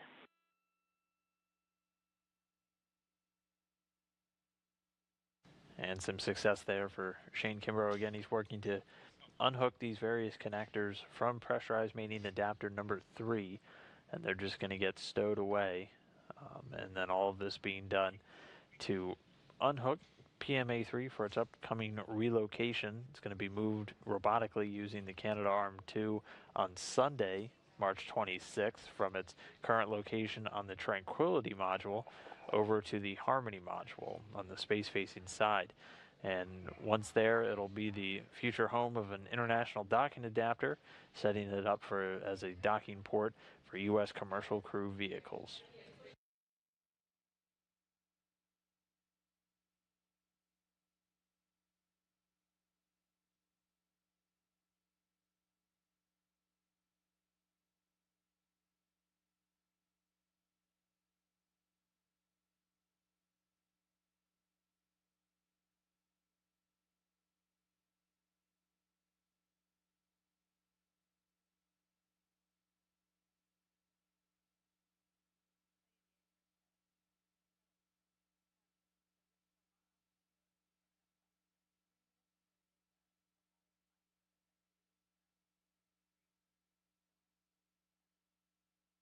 How you doing, Tomas?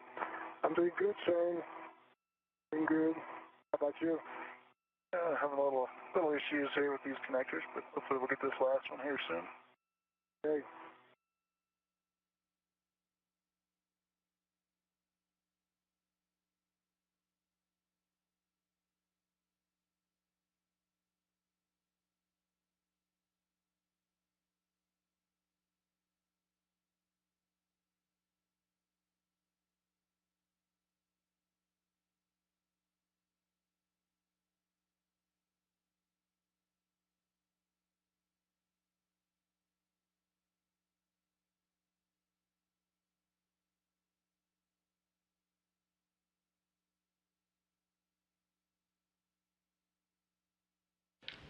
A little bright from the helmet camera of Thomas Pesquet, again identified by the number 20 at the bottom right corner of the screen. Right now the International Space Station is 253 statute miles over the Pacific Ocean, just west of Nicaragua. Thomas Pesquet now working to remove the foot restraint from its old location and now moving to a different work interface site. You'll hear whiff a couple times on the loops here, and he'll get into a new angle to continue to inspect the radiator beam valve module where a small leak has been detected, and he'll just pull on several of the components and test to see if he can find the source of the leak. That's right. And again, this is the first task, the first primary task for Pesquet today. His second and only other primary task, as he has two very involved, very long lead items, will be to head over to the robotic arm and specifically working on the Dexter robot, the special purpose dexterous manipulator, to apply some grease to what's known as a latching end effector. So what is used to grapple onto various pieces of hardware. This task had been done previously on the Canadarm2 robotic arm itself, and then Dexter getting much of the same treatment. I'll give it a shot. Just been changing body positions and trying different angles. Copy, we're following. We could wish you could give you an extra tug.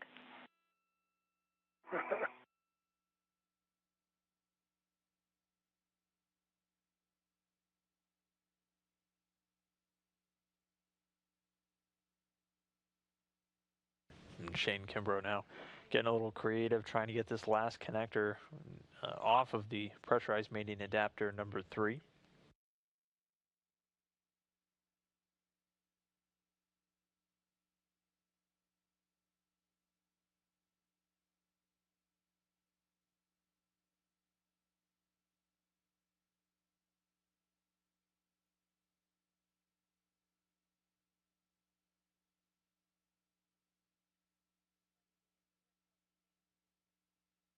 All right, success, Jessica. Woohoo! Good Nicely job, done, Shane. We're going to call that one the Bowen technique. That was his idea. Good job. He's the man. Okay, Jessica, I'm at reef 10. What settings do you want on the reef extender? Clocking of 5. Copy, clocking of 5. So Shane, with that, we will get ready to route the harness on the Node 3 end cone. The first thing you'll be doing is securing it in the long wire tie that you placed in the TA clamp. Okay, copy that.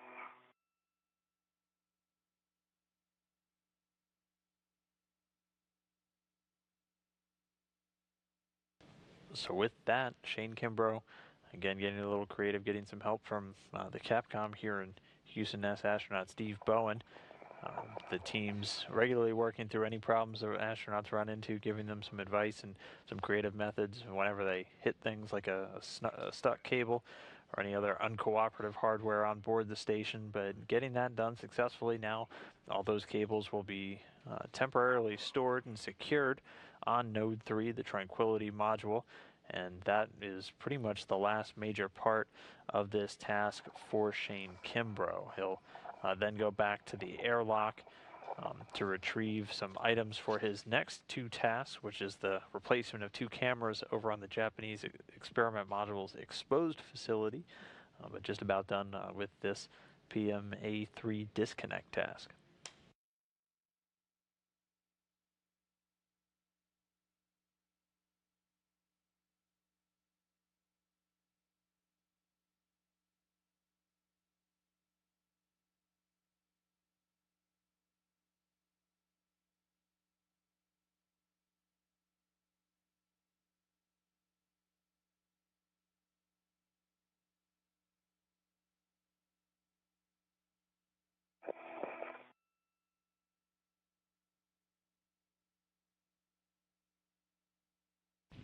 A good view of Thomas Pesquet now on the truss. In his hand is what's called a foot restraint.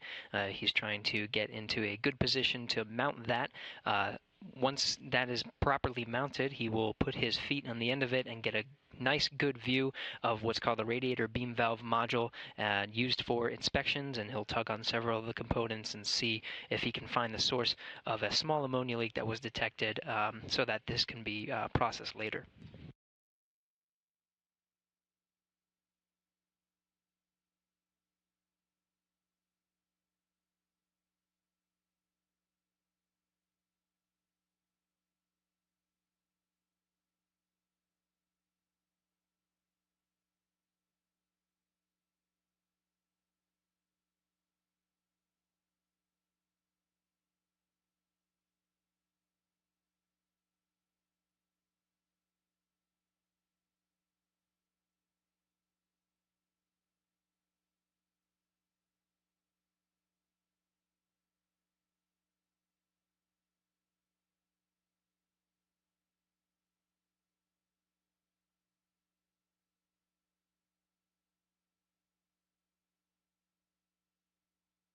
Okay, Jessica, the clocking of 5 is a good tool and third test. Copy, Thomas. The other settings will be Charlie 7. Charlie 7, copy.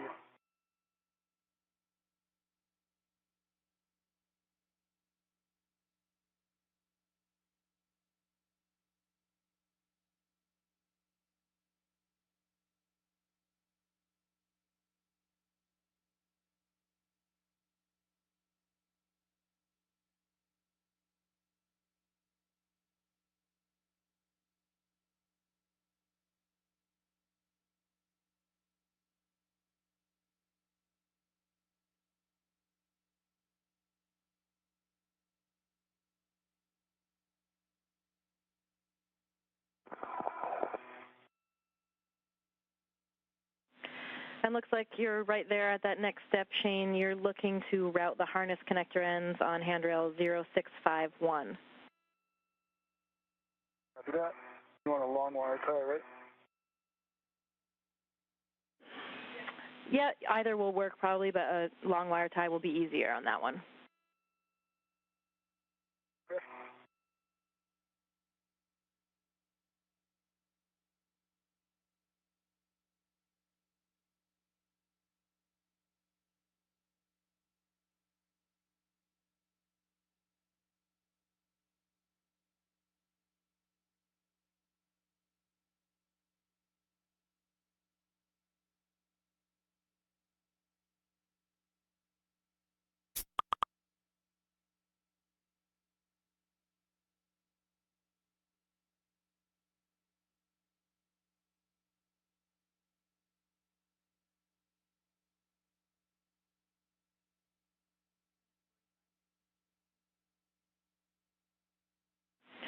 And we're about a minute and a half away from a quick handover. Copy.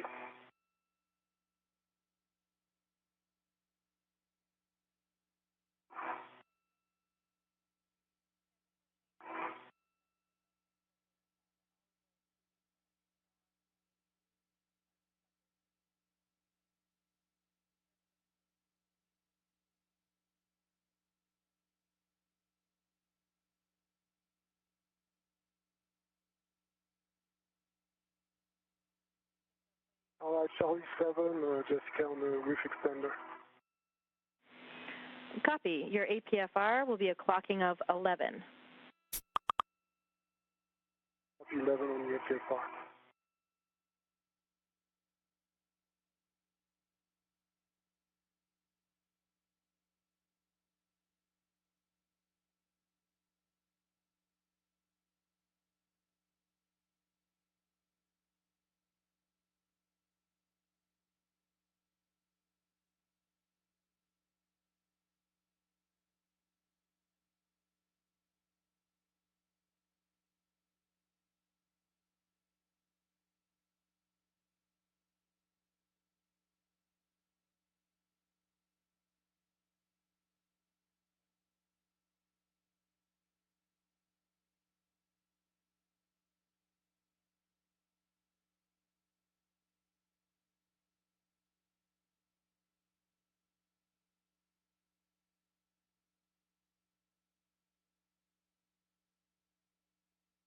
So a real quick handover again. Should get that video communication back momentarily.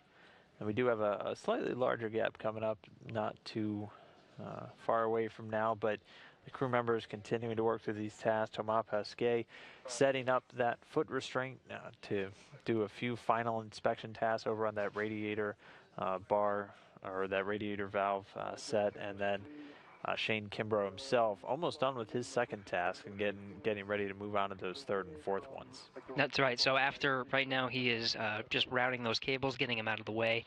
This way, the robotic arm can relocate the pressurized mating adapter to its new location. This will take place on Sunday. It's going to be relocated to the space-facing port of Node 2 Harmony. After that, well, after this task of rerouting those cables, Shane Kimbrough will head over to the Japanese module, the exposed facility out there. There are 2 cameras that just need to be replaced, so he'll work through those procedures. One's on the end of the Japanese robotic arm, and the other one's on the forward end of the exposed facility, on the base of the Japanese robotic arm.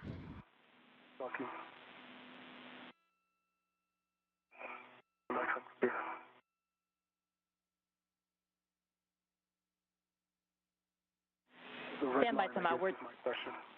Copy. We're checking. A pretty good view when it locks up from Thomas Pesquet's camera. He was looking at the business end of that radiator beam valve module, working again on setting up that foot restraint one more time to do some final inspection work. And then once he finishes that, he'll be done and ready to move on to his second task for the day. Can you look a bit to your left as well? Pan left with your WVS, Shane.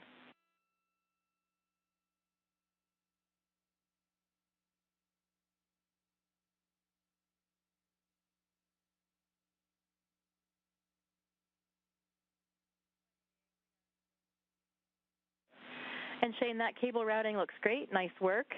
Please slide the booties over the connectors on the cable end, but also back on the panel end if you didn't already do so. Okay, I already did that. Okay, we copy. That was a good copy. So, go ahead, Thomas. I was just saying I have a clocking of 3 and I'm ready for the next setting. I think you said a clocking of 3, Thomas. The clocking for the APFR should be 11. Sorry, my bad. It's a clocking of 11. Okay, 11. The remaining settings are uniform, uniform, Lima, 12. Uniform, uniform. Copy. I have a quick full test, by the way. Copy. So Shane, we have a good view that you're clear of PMA 3, and if you concur, then you can give me a glove and hap check to be finished up at that work site. Okay, gloves, let's see, left glove's got a little black smudge on the thumb and index finger. That's probably from working with those connectors. Right glove has a little bit on the index finger base as well. Other than that, they're all intact. They look good. Half is dry. Okay, copy, Shane. You have a go to translate to the airlock and pick up your green hook along the way. Okay. Work.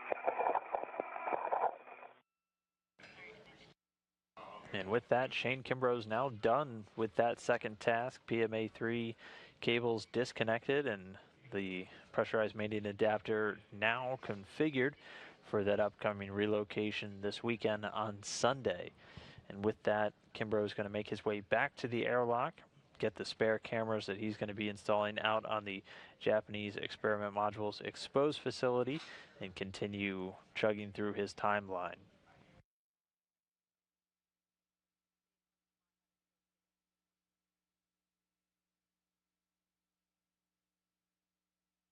I have my green hook, Jessica. Copy, Shane. And a reminder, as you pass by those gap spanners on Node 3, you can go ahead and tighten any of those as required. Okay, I'm going to take a few minutes and take a few pictures here if you don't mind. Sounds good to us. Take all the time you want.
I just have uniform, Lima 12, clocking of 11.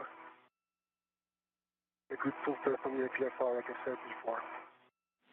Okay, copy Altima, and do you verify that looks like a good position for you for the inspection?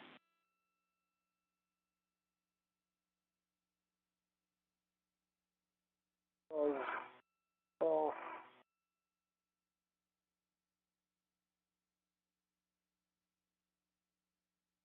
yeah, it does. That'll be good. Copy Tama. You can go ahead and ingress the APFR. A reminder to not grasp the port radiator beam while ingressing.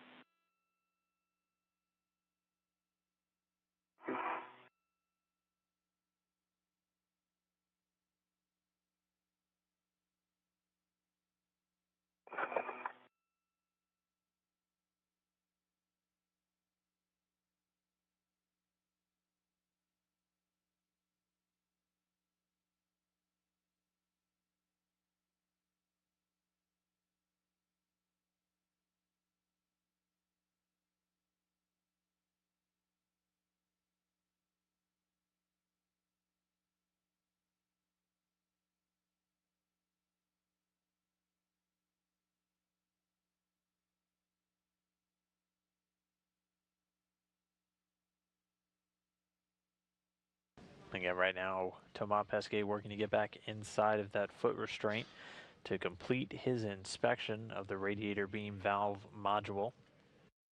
And meanwhile, back over by the airlock is where, well, that's where Shane Kimbrough is headed. He's heading back to the airlock shortly to retrieve two cameras that are going to be installed over on the Japanese Experiment Module's exposed facility.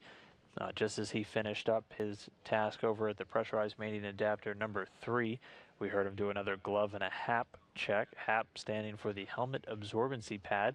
And again, these are periodic checks that you'll hear the crew members do throughout their spacewalk, checking their gloves for any nicks, cuts, smudges. I think Kimbrough reported a small scuff on his glove, likely from being a little forceful with those cables, but the team's down here on the ground reporting he had a good check and no concerns from them. And then for his HAP, again, the helmet absorbency pad, that is exactly what it sounds like. It's a pad inside of the helmet that the crew members will check, just trying to always make sure that it's dry. And that was added following the spacewalk with ESA astronaut Luca Parmitano several years ago when water was introduced into the helmet. So just a further countermeasure to combat if that situation were to arise again. Our timing. We're hoping that you won't mind retrieving the crew lock bag with a BLT from the toolbox and bringing that over to Tomas' work site. You would be looking for handrail 3487, which is basically the one right at that WIF 22, where he will be working for the lubing procedures.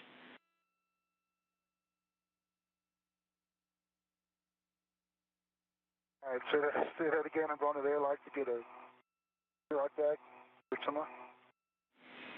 Yeah, we're hoping, if you don't mind, that you will pre-position that crew lock bag for him. Basically, you'd be bringing it to S0 Zenith up to the handrail where he'll be working, and I can give you that handrail when you're a little bit further along if you like. That sounds good. We'll tag up when I get back to the airlock. Thanks. Just scanning the APFR, looking at the work site. Okay, Thomas. The first thing that we're going to do is work on Mic 4.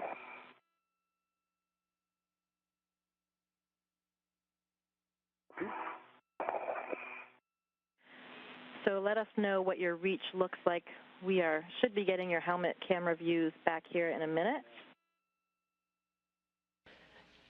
A view from the International Space Station Flight Control Room. That was Jessica Meir, the ground IV here in the NASA Johnson Space Center in Houston, Texas, communicating with the two crew members aboard the International Space Station.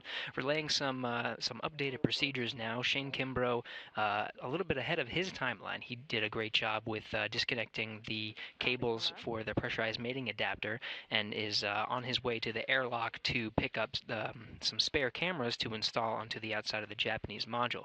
In the meantime, meantime, Thomas Pesquet is continuing to inspect the radiator beam valve module and has not yet moved on to his lubrication tasks to apply grease to the one of the latching end effectors of the dexterous manipulator at the end of the robotic arm right now.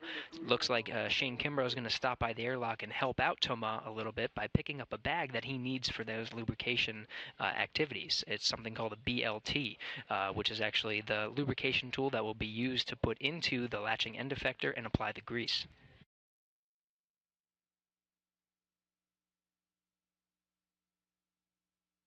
Buoy is removed. Copy, Thomas. You see a nice aft right bend. Copy, nice aft white band, and you can pat and rub the radiator flex line near the QD.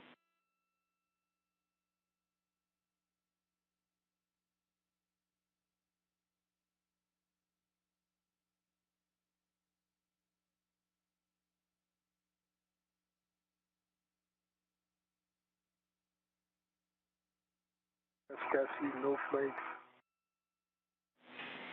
Copy, Thomas.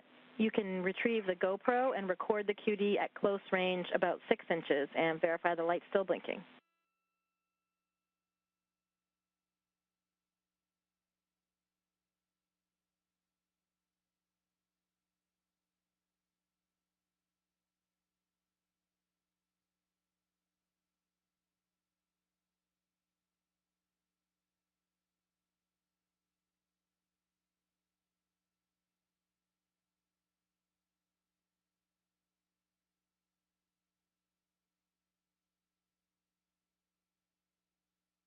The International Space Station now flying 260 statute miles just east off the coast of Argentina in the South Atlantic Ocean. We're here in the International Space Station Flight Control Room at the NASA Johnson Space Center. Jessica Meir at the helm right now, being the voice between the teams here in Mission Control and the crew members aboard. You can leave it tethered external, but you can tuck it inside there. And of course, you'll be retrieving the GEM ORU bag.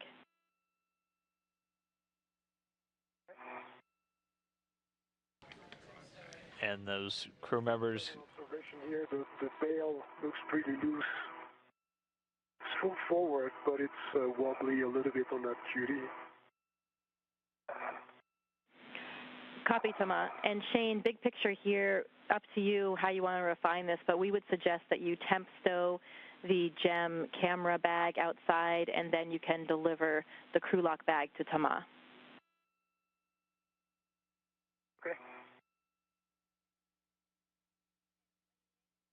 And this is a view from Shane Kimbrough's helmet cam, EV1, the lead spacewalker for today. He's actually back inside of the Quest airlock right now. He's going to be gathering up a couple of bags for his next task. Can you verify that the scoop is tethered to an actual tether point and not just to a strap? It's not now, but I'll make it that way. Copy.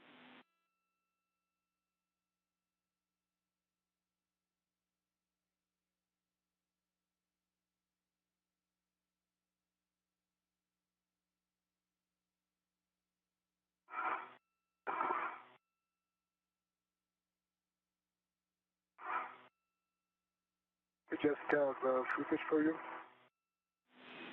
Okay, copy, Thomas. You can rotate the locking collar to the unlocked position.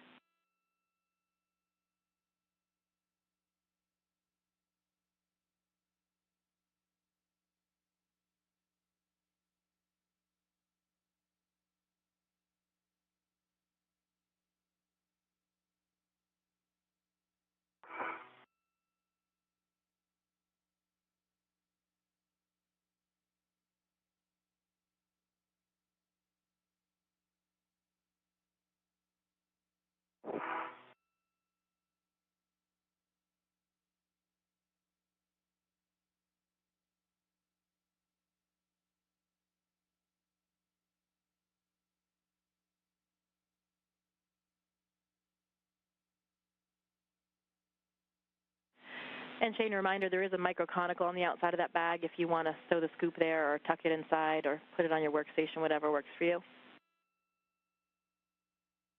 Thank you. And Jessica, Locking colors in the unlock position. Copy, Thomas. Check the detent button is fully installed. The button is fully installed. Check the detent button is up. It is up. Check the detent button can be depressed, again with light pressure. Negative. Copy, negative on the detent button. Stand by.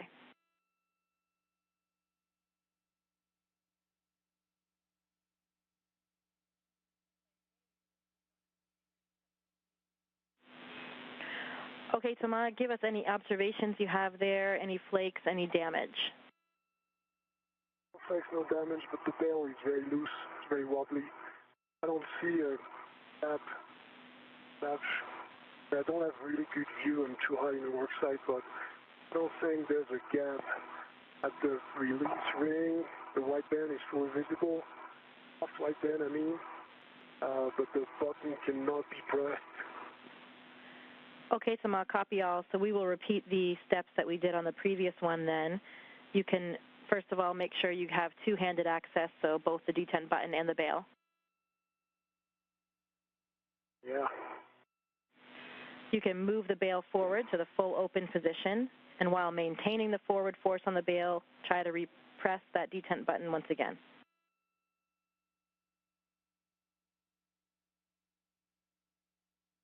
I don't really have two-hand access, Jessica, unfortunately. Let me try to, I feel like this is going to work. So full forward. And so the key there is while you're putting some force on the bail, that's when you should be able to get the detent button to depress, just by like that offloading on the bail. Yeah, that'd be nice, but doesn't work. Okay, we copy, still no-go on the detent button. Stand by.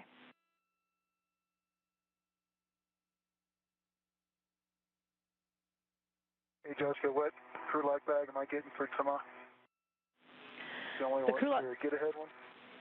negative. It's the crew lock bag with the BLT, the one that he temp stowed outside the airlock. So you can finish up what you need in the airlock, stow that cap keeper, which I think you've done, and get the GEM ORU bag, egress from the airlock, and then we'll temp stow that one before retrieving the bag for Thomas.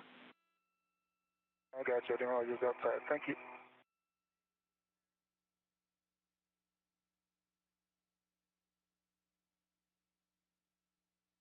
I have the scoop on my mini workstation, Jessica.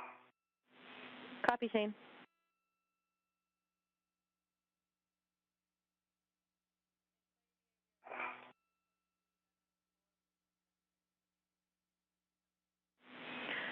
Okay, Thomas, you can take the locking color back to the locked position and then close the booty.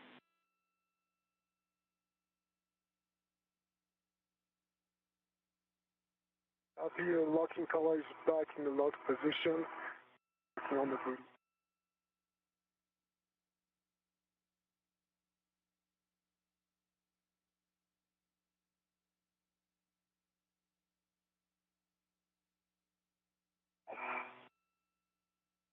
Please close at M4, Jessica.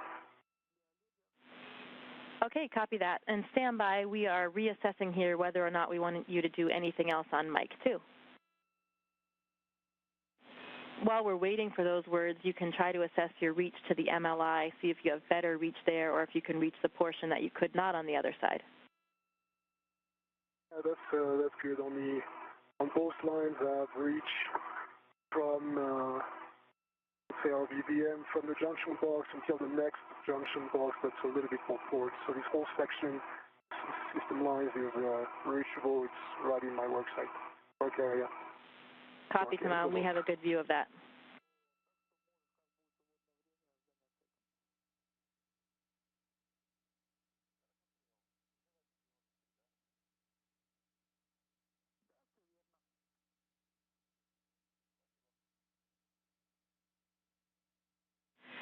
Okay, Tamal, we will press with that MLI then. So first of all, gently rub and tap the MLI as far as you can reach, again looking for flakes.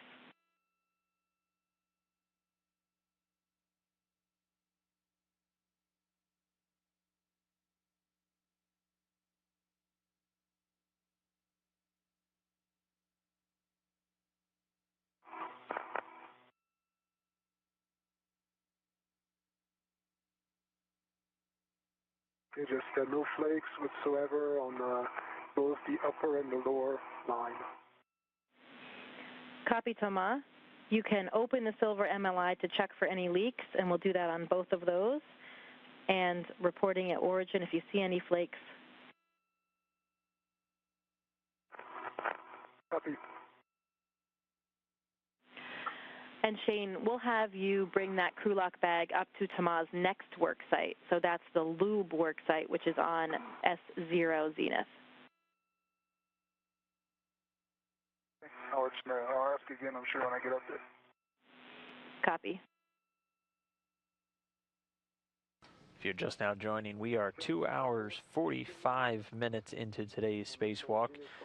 Shane Kimbrough and NASA astronaut Thomas Pesquet, the ESA astronaut, continuing to work through their primary tasks for the day.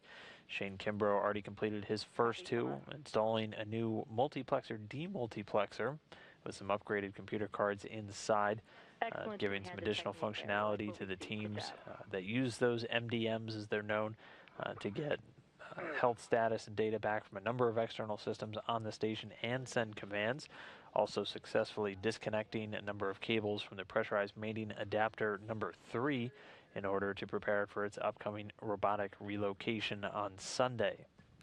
And for Thomas Pesquet, he's in the final stages of inspecting the radiator beam valve module. Again, there's been a very, very slow leak in one of the coolant loops circulating ammonia on the external part of the station for quite some time, and engineers have actually seen it start to increase a very slight amount over the last few months.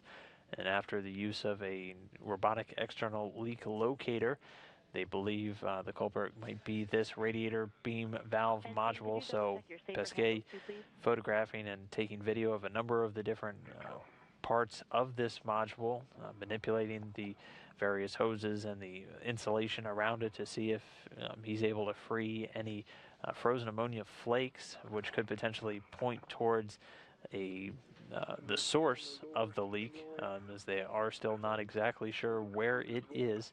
So all this work being done right now to hopefully see something in real time. Copy. Or get plenty of imagery for further analysis by teams back down here on the ground. Copy, Shane. Thanks.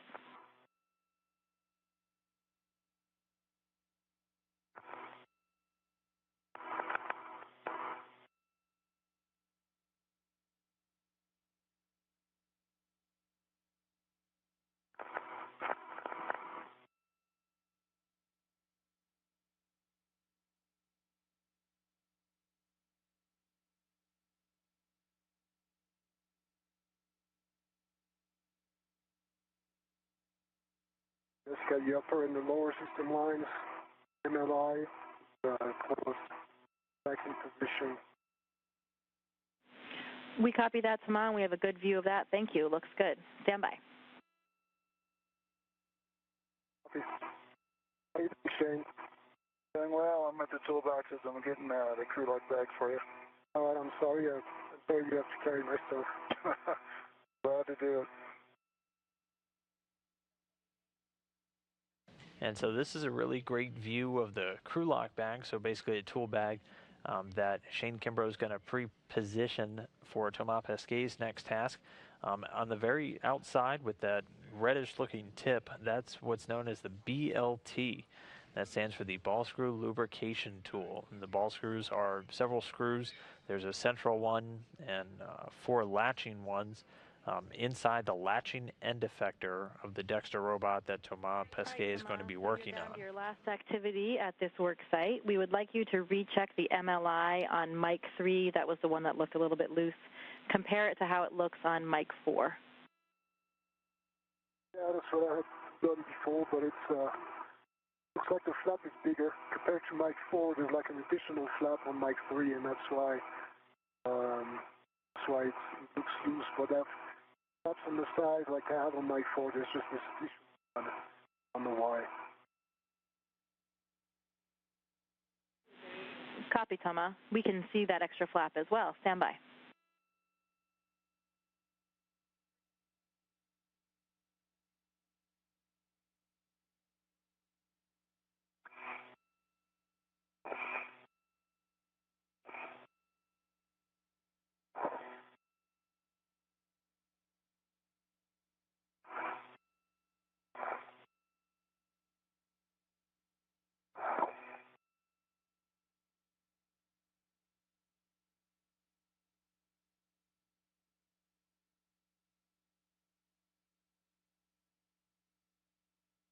And I'm heading out to see this for Thomas. Right, Shane. And the work site will be in between the two MBSUs. Okay? Right in the middle.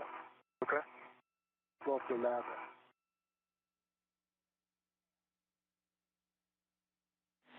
Yeah, that's right. Thomas is right, Shane. You're going to be pretty much right above zenith of the lab, in between those two MBSUs. You'll see WIF 22, and then you'll see handrail 3487. Okay, 3487.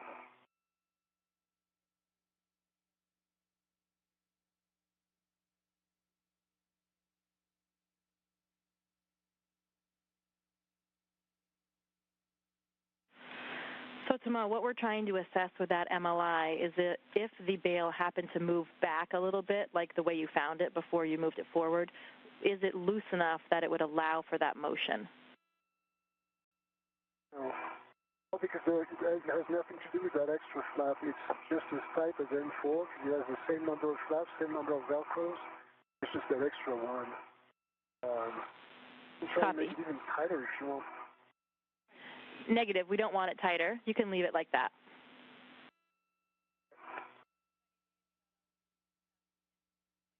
Any recommendations on where to go, Zenith?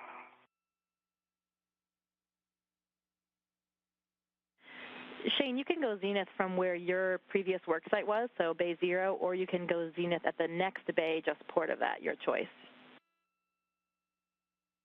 Copy. And Thomas, with that, we have completed the RBVM inspection. Great job on that.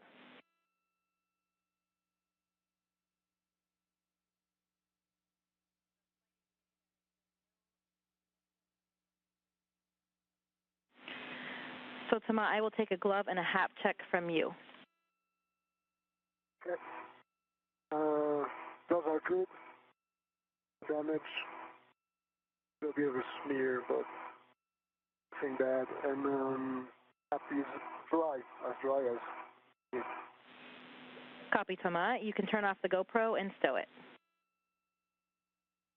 And Thomas Pesquet beginning the cleanup procedures as he wraps up his inspection of the radiator beam valve module. Successful inspection.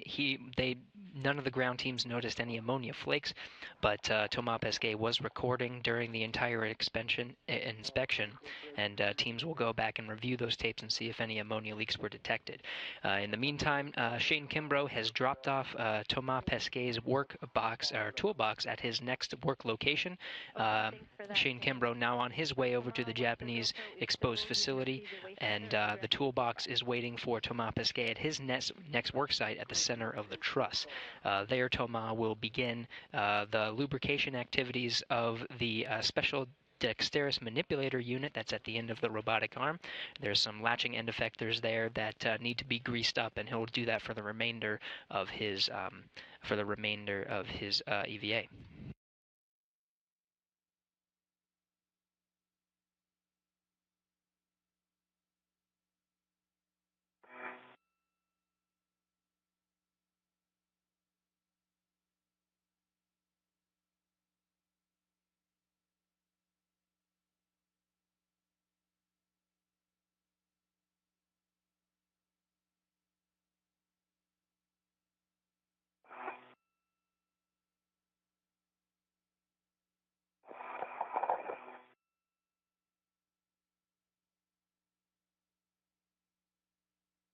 Right, Thomas, it's just on that one small adjustable, but I can do more if you want. Oh, that's fine. I'll grab it. We on my DRT anyway, so. Thanks, Shane. My pleasure. Great job, Shane. Thanks for that. You can go back to the airlock then and retrieve the GEM ORU bag.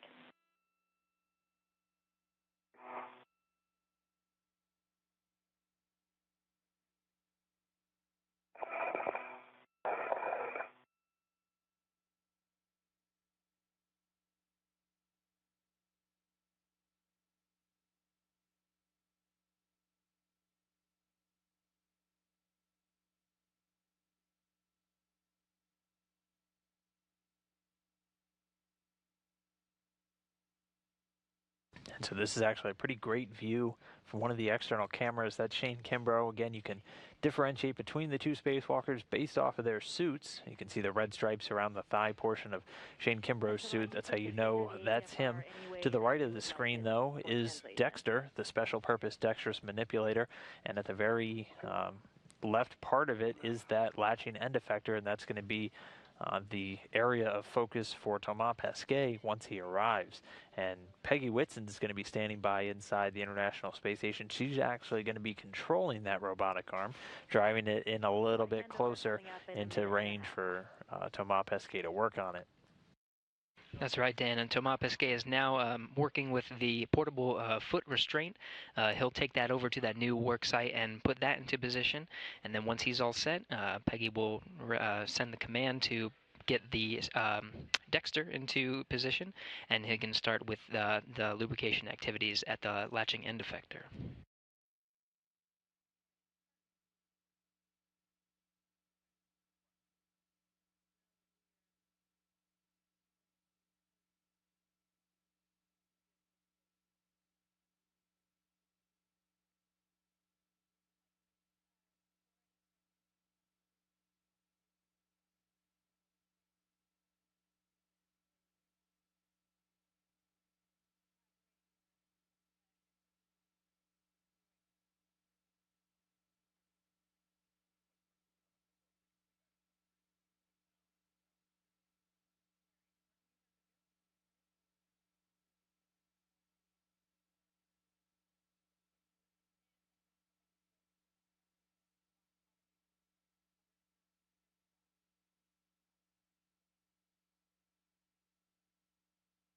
I'm at the airlock toolbox is getting HM, or are you back? Copy, Shane, and here comes the handover.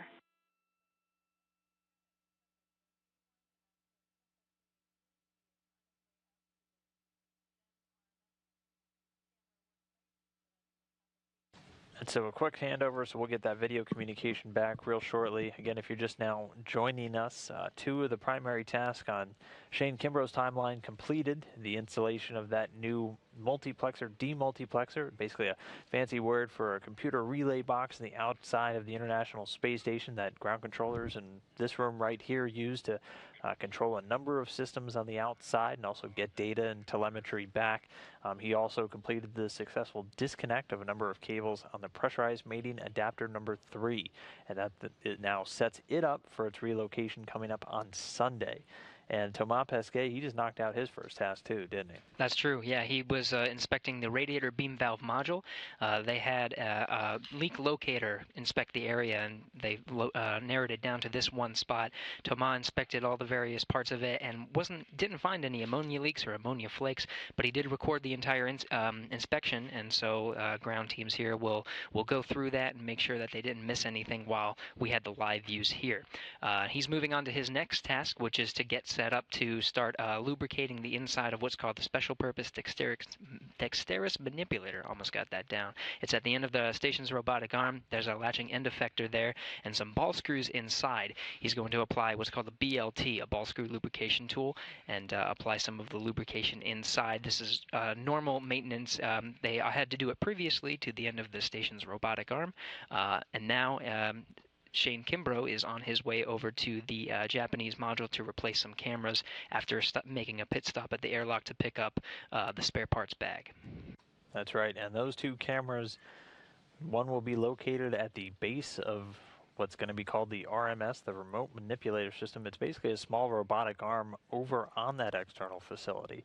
And just to give you a little background on what the external facility is, it's often been called the front porch of the International Space Station, and it's an area outside of the Japanese experiment module, also known as Kimbrough, where a number of external payloads, so payloads exposed directly to the vacuum of space, can be housed. It has a robotic arm, which is used to grapple onto the different payloads, also has a number of cameras, so they can obviously control the robotic arm and see where everything is going, and also keep an eye on the research projects as they're out there. Two of those cameras actually had failed lights. The cameras themselves still work, but the lights do not. And since the lights have to be can't be replaced independently. They're replacing the entire camera modules. So Shane Kimbrough bringing 2 replacement cameras out there with working lights. One will go to the base of the robotic arm out on the Japanese exposed facility, and the other one will go to the very forward portion of that facility.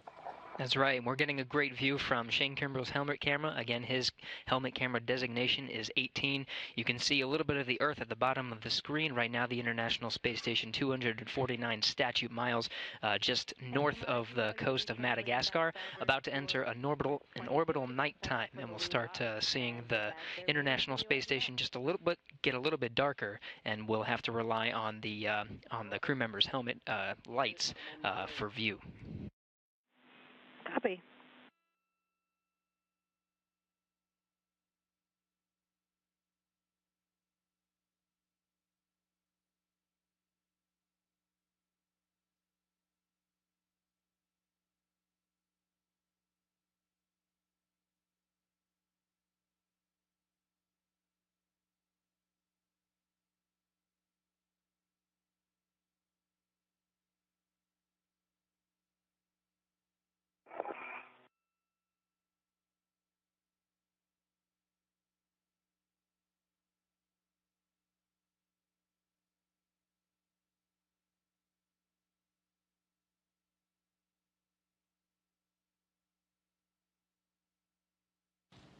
Just a little over 3 hours and 1 minute into today's spacewalk. And it was scheduled to last about 6.5 hours with all of the primary tasks. And just in case they get all of those done ahead of time, there are 7 get-ahead tasks for the crew members. 2 of the primaries on Shane Kimbrough's timeline completed, and then the first of 2 primary tasks for Thomas Pesquet completed. Here we can see Pesquet actually arriving at the work site for his second task, where he's going to be taking that portable foot restraint that he has attached to his suit. It's that large metallic object just beneath him. He'll be setting that up and then putting his feet in, and then Dexter, the special purpose dexterous manipulator, is just to the right there. It'll get moved a little bit closer by NASA astronaut Peggy Whitson, who will be standing by at a robotic workstation inside the station for him to begin and complete this lubrication task.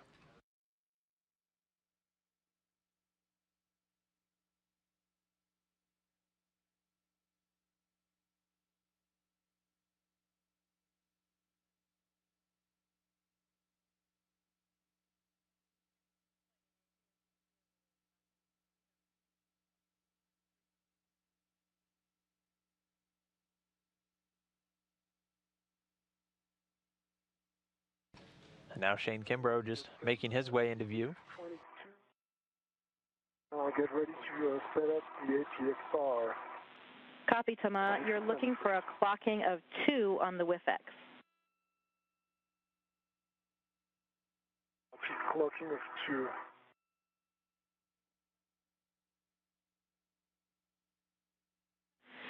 And Shane, as you work your way down the port lab strut, you can fair lead on handrail 251. That's the one that's right at the base of that lab strut.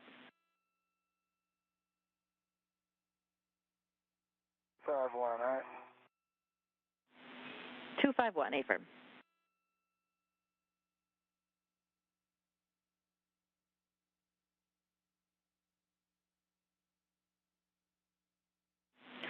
And just a poor man fair lead there, Shane, and you can use the gap spanner that's on that same handrail to translate over the fluid tray down to handrail 286.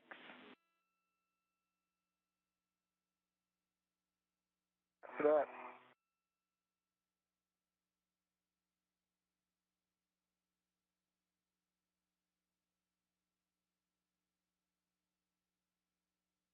Let's have a clocking of 2.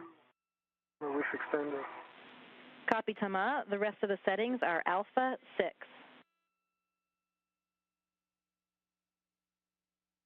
Alpha 6, copy.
So Shane Kimbrough continuing to make his way along the outside of the International Space Station. Again, his destination, the Expose facility on the Japanese experiment module, where he's going to be replacing two cameras that had the lights fail in them. And since the lights can't be replaced independently, he's got two entirely new cameras and lights that are going to be attached, one at the base of the robotic arm on the Japanese experiment module's exposed facility itself, and that's used to take experiments out from the airlock of the GEM, also known as Kimbrough, and install them onto the exposed facility. And then there's another one at the very forward part of that exposed facility that he'll be replacing as well.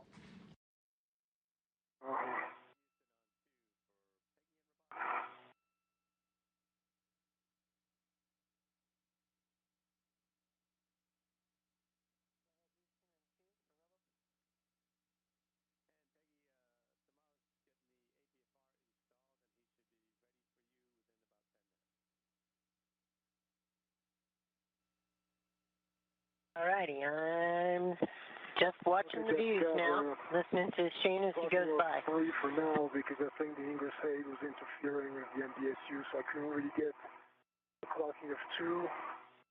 I'm going to work on that. Copy, Thomas. And Shane, once you get to the other side of that fluid tray, we're looking for your next fare lead on 286, and then you'll be heading forward. I got 286. I'll work on the fare lead. Copy, Shane. So, Thomas, the desired APFR setting will be a clocking of 6.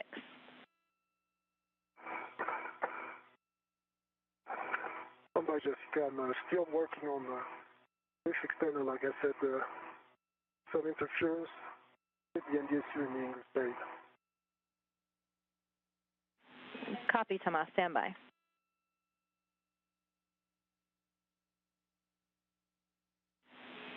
And did you have a good pull twist test on the WIFX as well?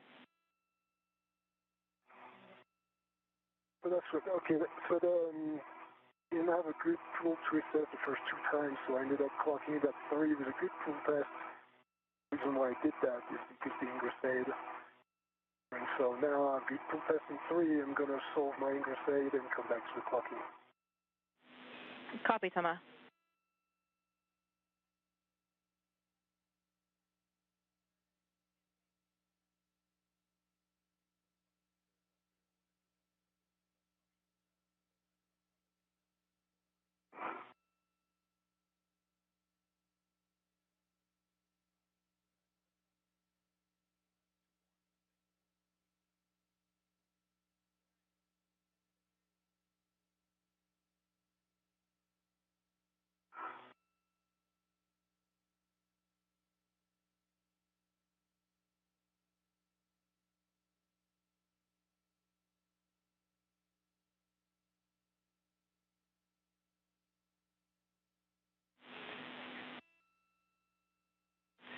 And Station Houston on 2. We're going to do a EXT transition. Should take about 5 minutes. You should see some suppressed the clocking messages will be 6 and the pitch will be kilo, That's kilo. it. No action for you. And Shane, there should be a gap spanner. If you look a little bit neater there, it looks like you're getting across anyway.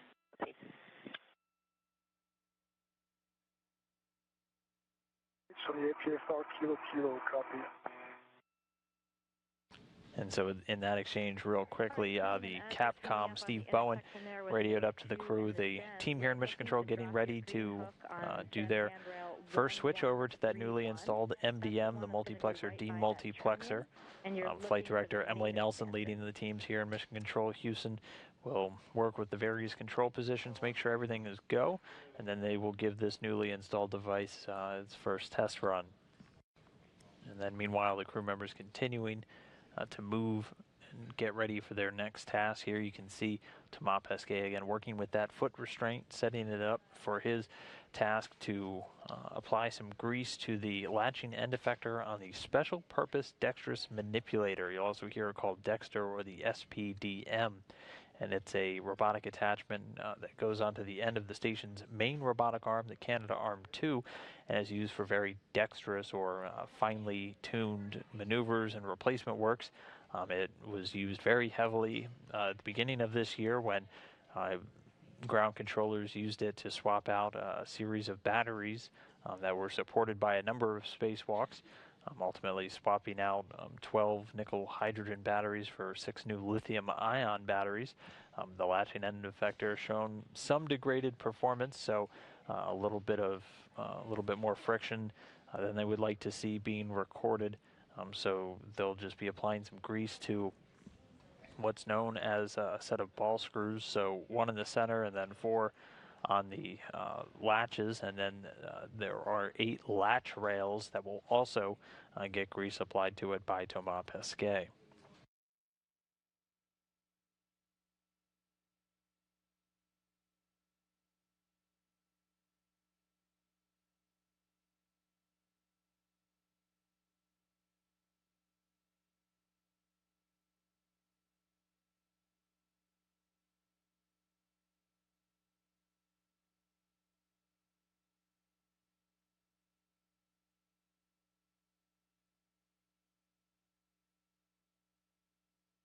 Okay, Jessica, I have a good clocking of 2 tests, good full test on the wick extender.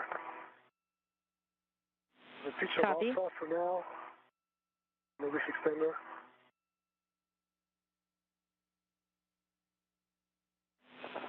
Copy 2 alpha and then 6 as well. 6. Okay,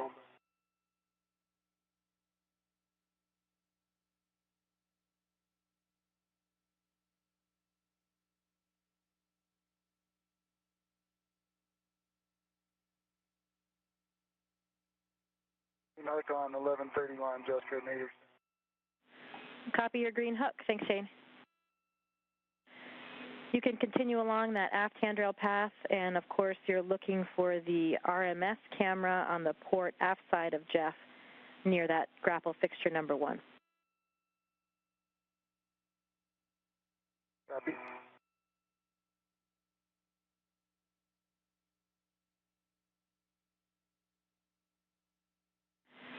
Handover coming up, 30 seconds.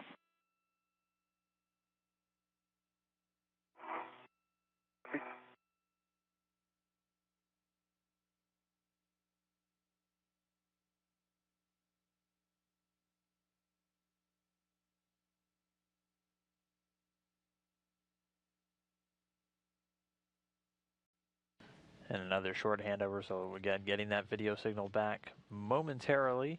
Shane Kimbrough is just about at the work site for his next task. Here you can see some of the core team members here in Mission Control Houston. At the bottom of your screen is Emily Nelson, the flight director, who's leading the team here in Mission Control Houston today. Just above her is NASA astronaut Steve Bowen, serving as the Capcom, so talking to the crew members on board the station on behalf of the team. And then standing there is NASA astronaut Jessica Meir. It's her voice that you're hearing, talking directly to our spacewalking astronauts, walking them through the various procedures throughout this entire process today, and help offering advice, anytime they run into a snag or a stuck cable. She works with the teams down here, the spacewalking teams, to offer any advice, but again, just to keep them on their timeline and help constantly feed back information to them on what their next task is ahead, to make it as easy on these spacewalkers as possible. We are 3 hours and just about 14 minutes into today's spacewalk. Okay, copy, Jessica, thank you. Jessica, I have a clocking of 6 for the APFR in the wick extender, correct? Affirm, clocking of 6 on the APFR. Kilo, Kilo, Foxtrot, 6. Wait, stand by. I have a clocking of not 6. Confirm it's 6 on the APFR. Affirm, clocking of 6. All right.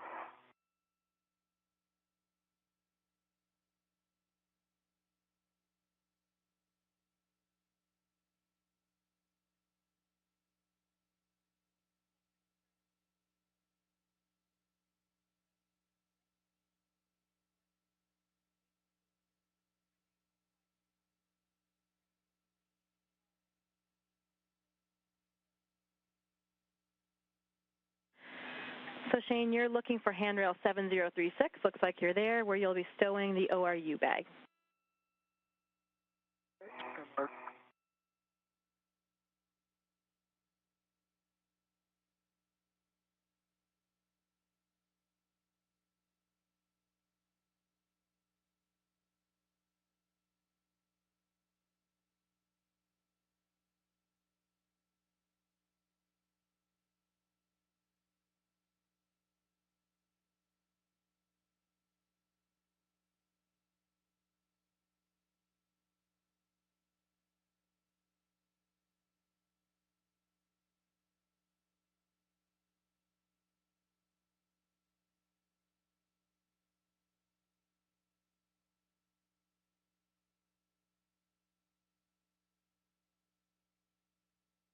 And Jessica, just let you know, I got some yellow dunked on my glove, probably from the trunnion fan thing on the end out there I translated by.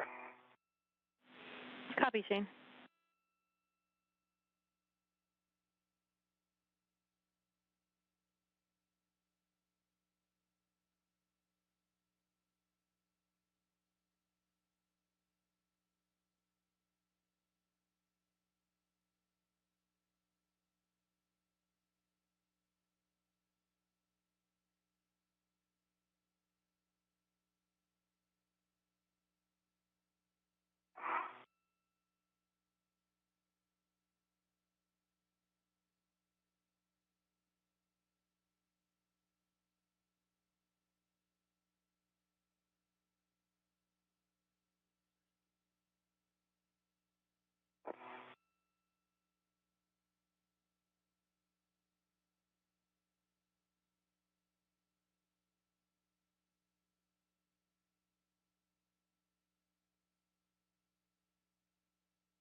Jessica, scoop goes zenith, is that right?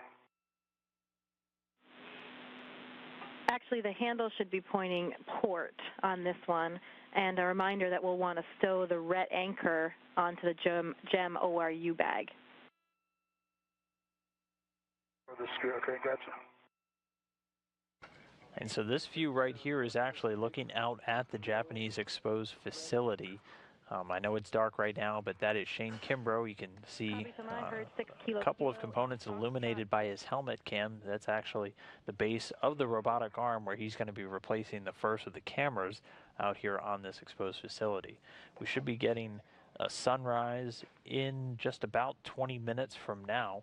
And once that comes up, we'll have a pretty great view, as the exposed facility, again, has been commonly referred to as the front porch for the station and hangs just away from the Japanese experiment module, so she'll get some pretty great views of planet Earth below.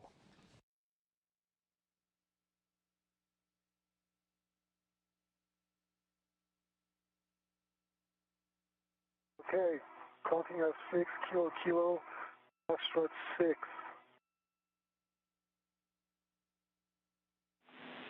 Copy, Tama, and assume you had a good pull test on that APFR as well.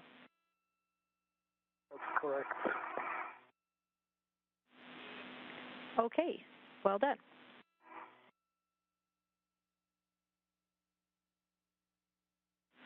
So, Tama, you can configure... Installed. Copy, Shane. Scoop installed. We recommend that handle pointing port as it is, and you have a go to demate the WVE connector. And Tama, you can put the crew lock bag on your BRT and configure the ingress aid for ingress. Copy.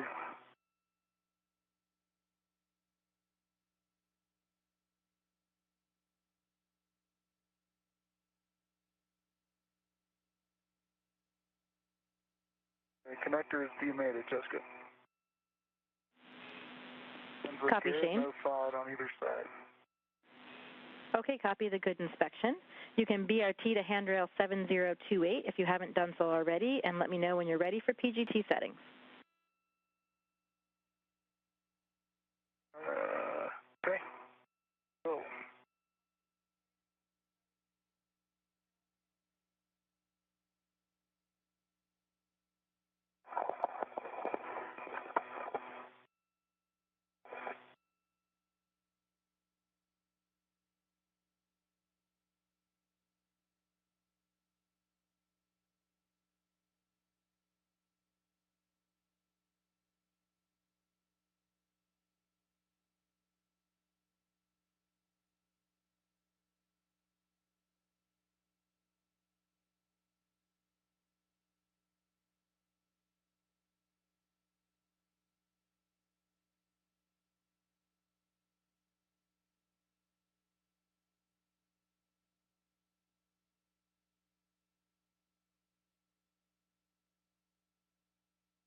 Just get ready for settings. Bravo 7, counterclockwise 2. Bravo 7, counter 2 is set. You can release both bolts. You're expecting 15 turns.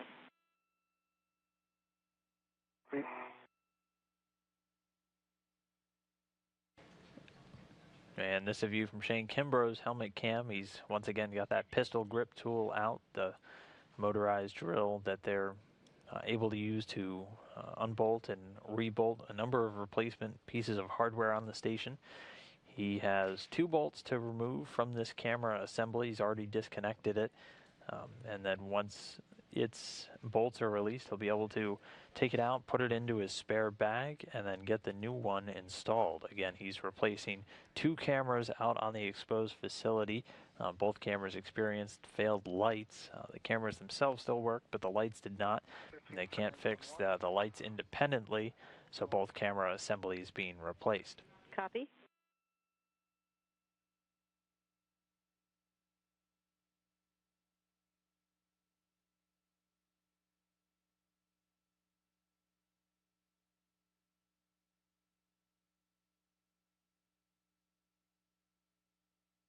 A good view of Thomas Pesquet as he makes his way up the portable foot restraint. And this is the camera view from the special purpose dexterous manipulator unit. Once he gets into position, he has a bag that you see to his left at the top of your screen. Once he gets into position, Peggy Whitson is inside the International Space Station at the controls for the robotic arm. She'll send the command to get the Dexter a little bit closer to Thomas so he can begin with the procedures of applying a lubricant to the inside of the Dexter, is what we call it. Okay, Shane, you can guide the failed camera to the ORU bag and release your BRT as you desire.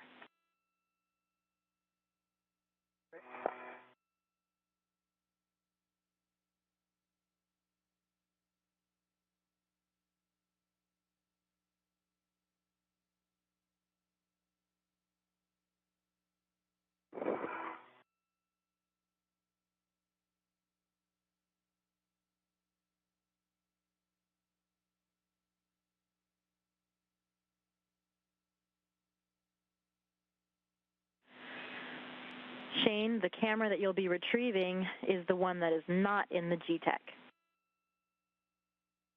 Okay, thank you.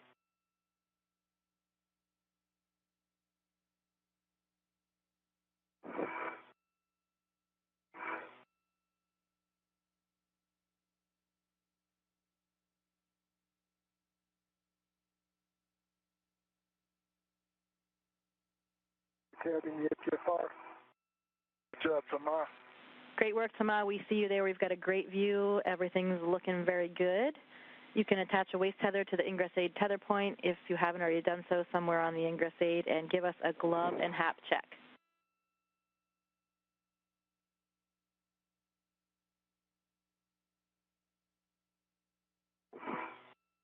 Left waist tethers on the ingress aid. Those are good, nothing special. Hap is dry. Okay, copy all, Thomas. You can retrieve the ball screw lubrication tool, our good old BLT, from the crew lock bag.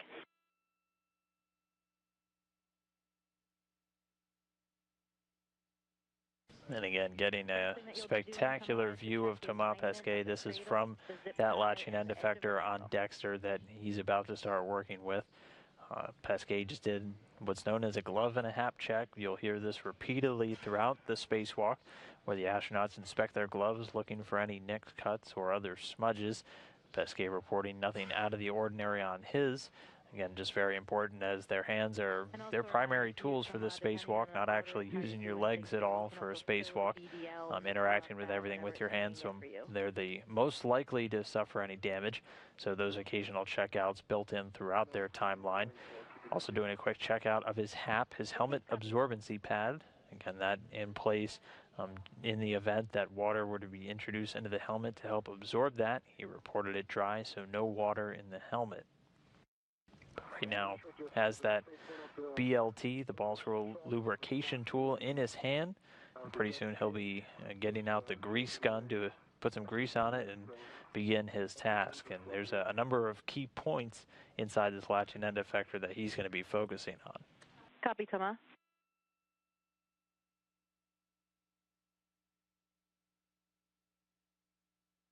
Probably saw that in the lead camera. Excuse me. So, Thomas, there should be only one depth gauge. Are you saying you don't see the depth gauge there? You should see the zip tie and the depth gauge? No, I'm saying the depth gauge, only one, yes, but there was, I think, 2 Velcros. Marking it. That's 2 layers, if you prefer. On the tape, 2 layers of tape. I'm not sure. It was in the corner of my eye, so I might be wrong. Okay, Thomas, yeah. The depth gauge, it's fully functional.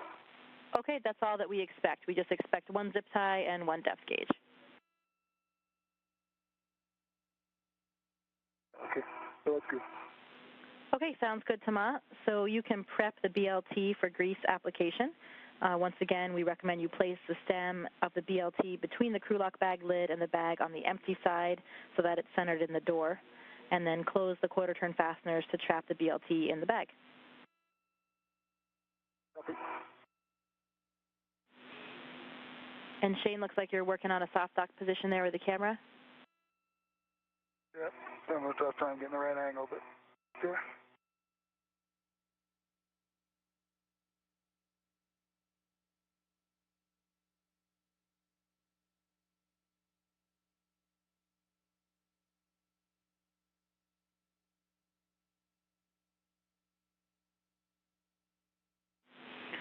All right, Shane, so as you're doing, you'll continue with soft docking that camera, and then let me know when you're ready for PGT settings to drive the bolts.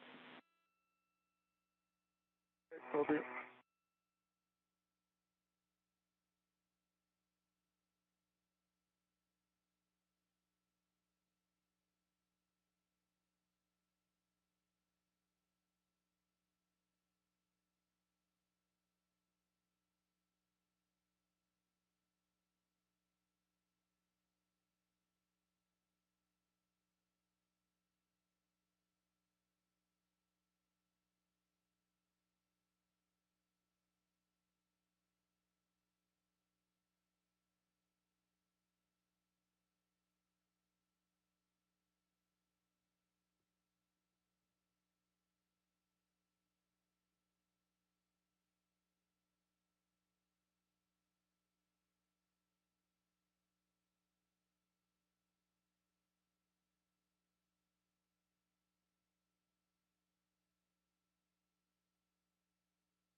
And Thomas, when you're looking at the bag there, just so you're thinking a step ahead, you'll be retrieving those 2 wipes from the crew lock bag and temp stowing them either on your mini workstation or just external on the bag there.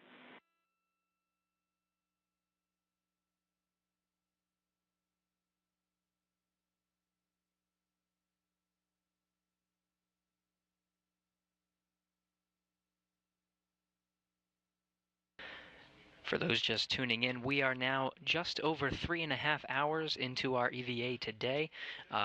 We're getting a good view of Thomas Pesquet at the end of a portable foot restraint. The view itself is from a camera on the Dexter. It's a special purpose. A Dexterous manipulator has the ability to move several parts on the outside of the International Space Station.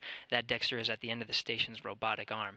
Peggy Whitson is inside the International Space Station right now, ready to give the command whenever ready, whenever Thomas is all set up, to get a little bit closer to Thomas, and so he can begin applying grease to some of the what's called the latching end effector. There are something called ball screws inside, and he'll be applying grease to those different sections. Meanwhile, Shane Kimbrough is over on the exposed facility, over on the Japanese experiment module, swapping out some cameras. Right now he's working on the base camera at the base of the robotic arm that's over on the Japanese module's side. The International Space Station now 256 statute miles over the North Pacific Ocean. We're about to see a sunrise here in just a few minutes. External latch shroud, and do not cross the lee opening plane with a gloved hand. You can retrieve the grease gun from the crew lock bag, release the wire ties that are holding it there,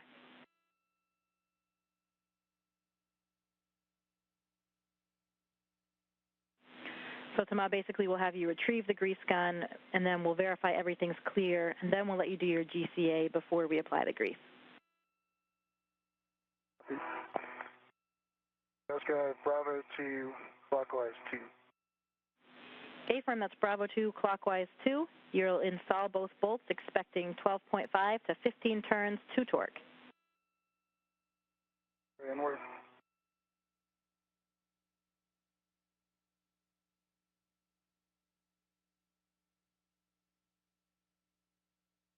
Jessica, the grease gun retrieved, and I'm ready for GCA.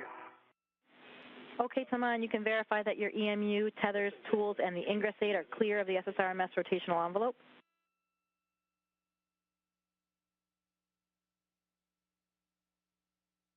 Always clear.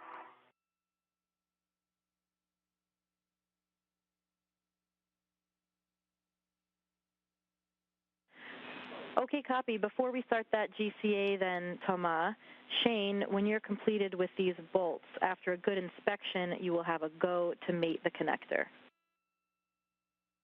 Okay, thanks. First bolt was 12.77 turns, 16 on the torque, green light. Copy all.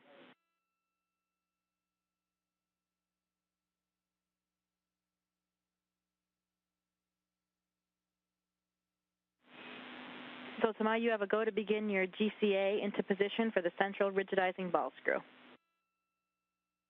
Okay, Peggy, you with me? With you, Tama, and I'm ready to move into position. Just check your ingress aid, tethers, and tools. Yeah, always thought you can move into position. It's going to be stationed aft for 2 meters, I guess. Concur. Starting motion. Station aft.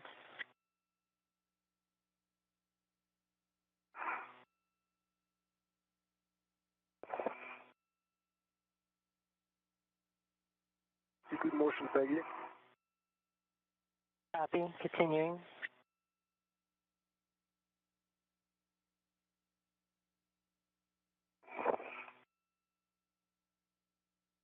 Continue motion.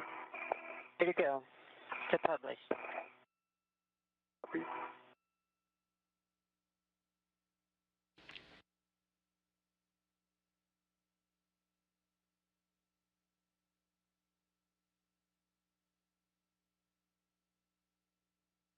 Clearance with everything. Continue motion.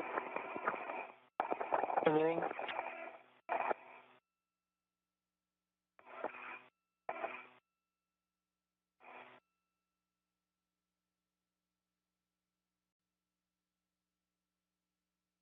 $30 centimeters. All right, stop motion, Peggy. I think we're close enough here. I guess 30 centimeters is a bit much. Okay, it's 20 right now, so if you think that's close enough, that's fine. I think you can do 10, but not more. Okay, I'm coming 10 centimeters more aft. Actually, no standby, Peggy. It's good like this. Okay, standing by. Yeah. And now I'll need you to go zenith because it's way too low in my work envelope. So you can go 50 centimeters zenith, please. Okay, station zenith coming in now. Right. Motion.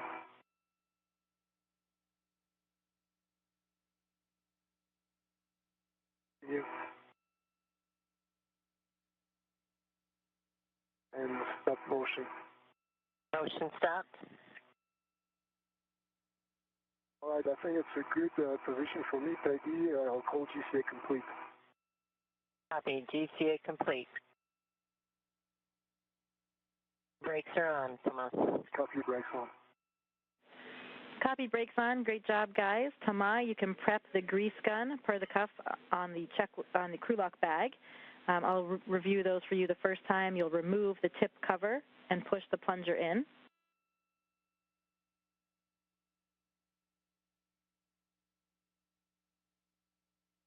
One. And how you doing, Shane? 12 turns, 15.8, green light. Copy all. Okay, so remove the tip cover.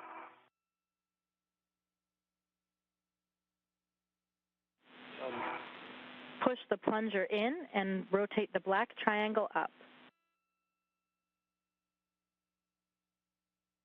Plunger in, triangle up. Rotate the restraint ring to open, and open the shutoff knob labeled flow. And the sun's coming up. Ring to open, shutoff to open.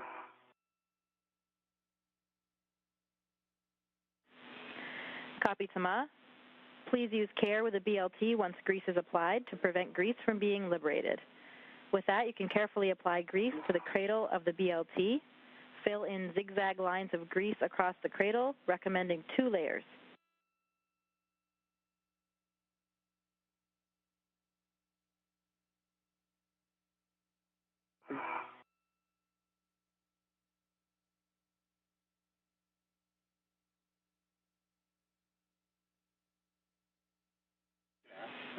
And Shane, we assume you had a good connection there with the connector as well on the camera?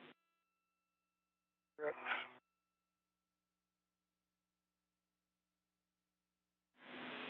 Copy, Shane. And Jessica, the trigger is fully depressed and no breeze coming out anymore. Copy.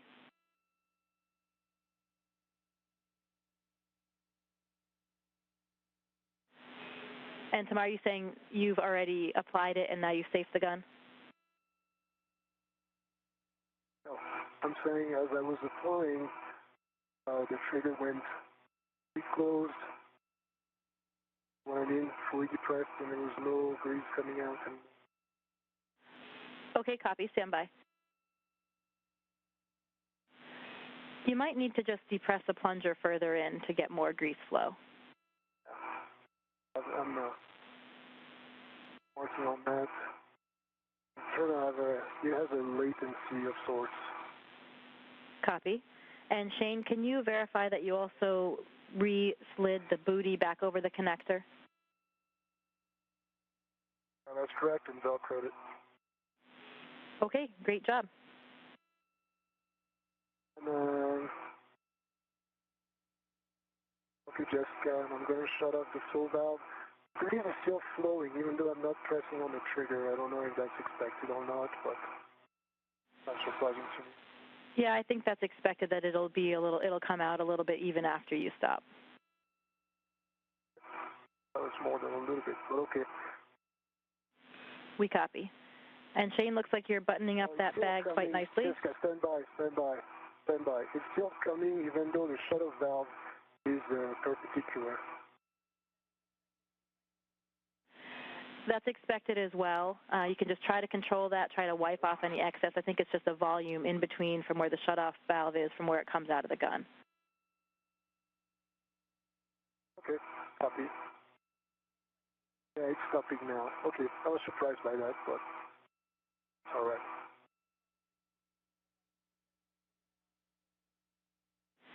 Yeah, and just use those wipes however you need to control any excess flow there, Thomas.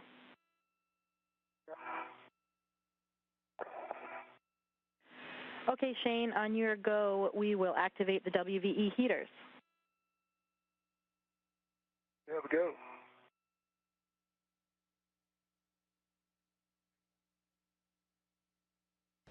And so just a quick update for you. This, again, a view on one of the cameras on the Japanese exposed facility just outside the Japanese experiment module. You can see NASA astronaut Shane Kimbrough there continuing to work on the first camera replacement task. He's replacing one right at the base of the remote manipulator system, that small robotic arm on the exposed facility that's used to grapple with, install, and remove various payloads that are on the exposed facility. Its main purpose to expose those different experiments, technology demonstrations directly to the vacuum of space. And it functions alongside with the airlock inside the Japanese experiment module to pass those payloads back and forth. Also used to deploy a number of CubeSats, small satellites from the International Space Station. But again, 2 of these cameras, the one at the base of that robotic arm and one on the forward part of the exposed facility being replaced today. Kimbrough just about done with the first one being in place. And then with the previous one stored inside one of his equipment bags, he'll pretty soon do another one of those glove and hat checks before moving on to his final main task for the day, and getting that second camera replaced. And you can put the you can also put the tip cover back on. Well, still flowing, Jessica. Very slowly, but still flowing. Copy. We're go to proceed, Thomas. Tip cover back on. A-firm. A lot of breeze. And Shane, before you get too far there, could you please give us a glove and hat check? And again, we always like to hear from the experts on these spacewalks, and I'm joined by one such expert right now, Bob Bankin, a NASA astronaut. Bob, first off, thanks so much for joining me here today. And so you've got some spacewalking experience, so we always like to ask you, what it's actually like for these crew members when they're out there. But you have some special history with some of these tasks today. Why don't you tell us a little bit about that? Well, thanks, Dan. I'm really happy to be here and excited to kind of see these guys go out and kind of execute the EVAs that we need kind of in preparation for some future hardware for the commercial crew program. I do have the luxury of having been a part of the construction of the SPDM when it originally went on orbit. So when Dexter was put together back in 2008, I was outside being a part of that, just like the folks are outside today. It is nice to see that piece of hardware continuing to perform great support to the International Space Station and get a little bit of needed maintenance as we kind of go forward and kind of use it to its full capabilities. I also was a part of PMA-3 activities that originally...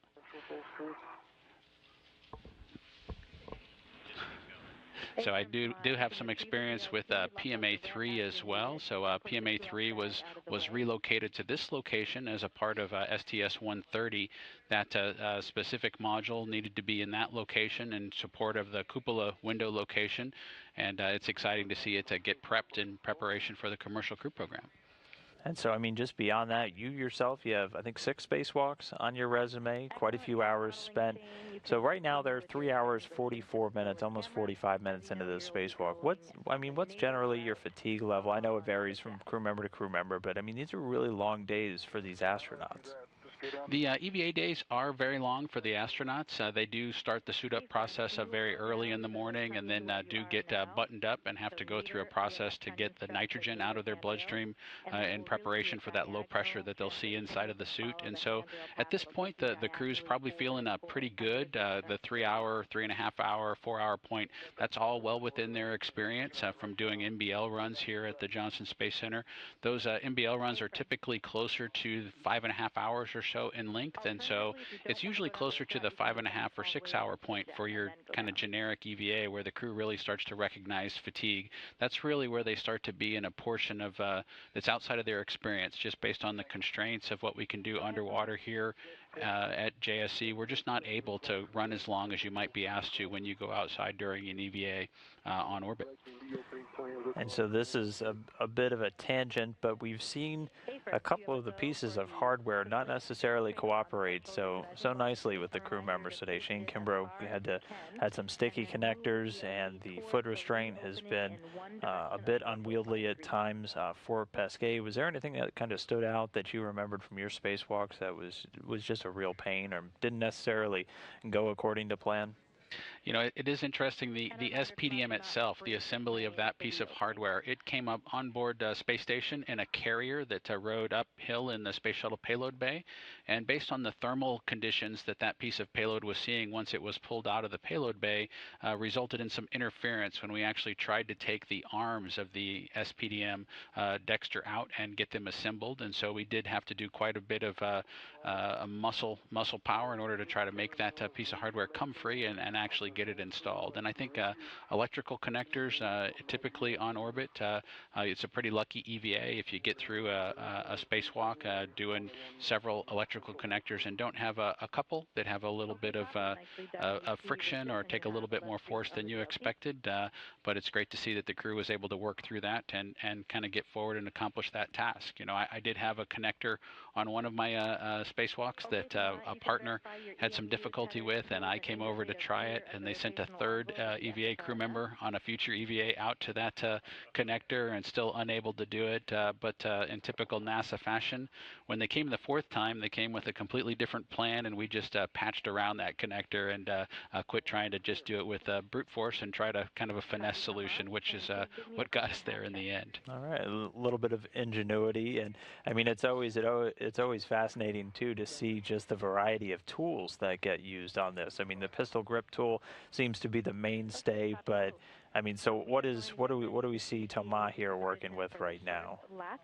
It looks like what we see in front of Thomas is actually the lubricating gun is kind of floating, just floated off to his left, and that's what he's using to apply the lubricant to the end effector on the SPDM. And so that tool is kind of unique. We've used it for a couple of lubrication tasks, but is one that wasn't necessarily in the repertoire when we initially constructed Space Station. It was one that was produced for the lubrication needs that have turned up. He's got a variety of other tools, but most of them are to facilitate wiping and applying that lubricant into position. And you know, in many cases it's trial and error. Here's a couple tools and you figure out which one works the best, and then you use that one to accomplish the task. And so I think that's where he's at right now, is with one of those trial and error tools that's been developed as this lubrication task has kind of come together over the last couple years.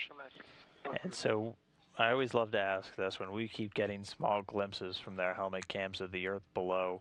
Can you beat the view during a spacewalk?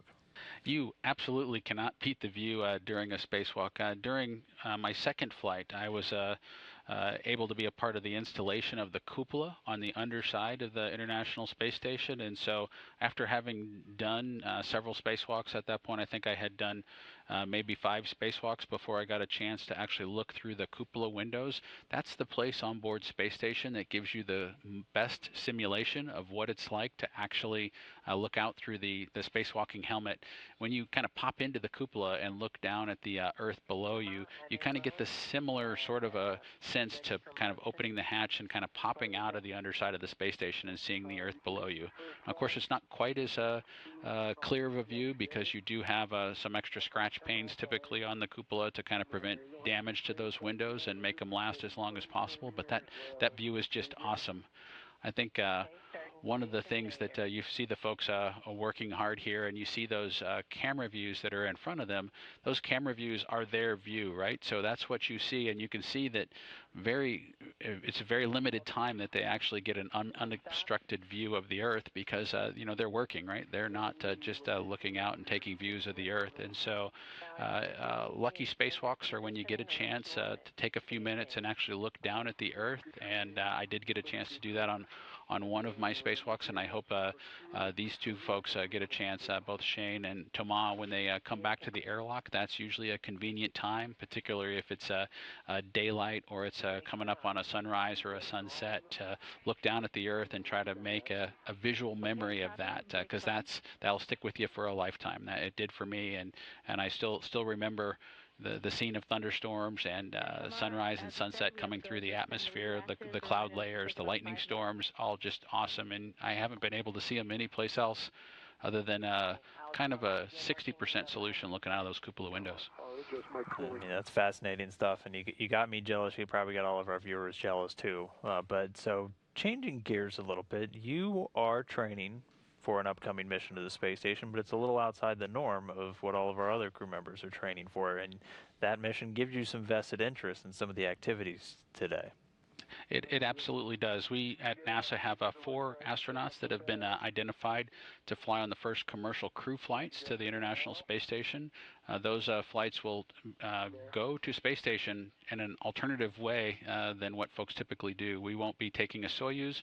We'll be taking either a SpaceX Dragon capsule or a Boeing CST-100 Starliner capsule to Space Station. And so pretty exciting stuff when we get a chance to return launching humans to the Florida coast. That's going to be an exciting times for those of us who've seen it before or seen it both ways, the Soyuz way and the shuttle way. It'll be exciting to see a new way bring crew members into orbit. You know, you mentioned the vested interest that we have in the spacewalk today. Of course, all the work that goes on board the space station is really valuable and really important as we go forward. For us in particular, the preparations that are going to allow an additional docking adapter to go on board the space station will give us a second place to bring those new vehicles on board space station. They won't go to the same place that the Soyuz does when they come up and get close to space station. They have to go to the forward half of the stack and get docked there, and that takes some hardware that's a little bit different than we used back in shuttle days, and a little bit different than we use for our cargo vehicles that currently come up on the U.S. segment right now, and the work that they've done today and that they'll do robotically, and then the upcoming EVAs will really give us that second opportunity for a docking location for the commercial crew vehicles. And so aside from the work they're doing on this spacewalk, so it all centers around PMA3, that pressurized mating adapter. So they disconnected some cables from it today. What else is on the horizon to get this thing ready for those commercial crew vehicles?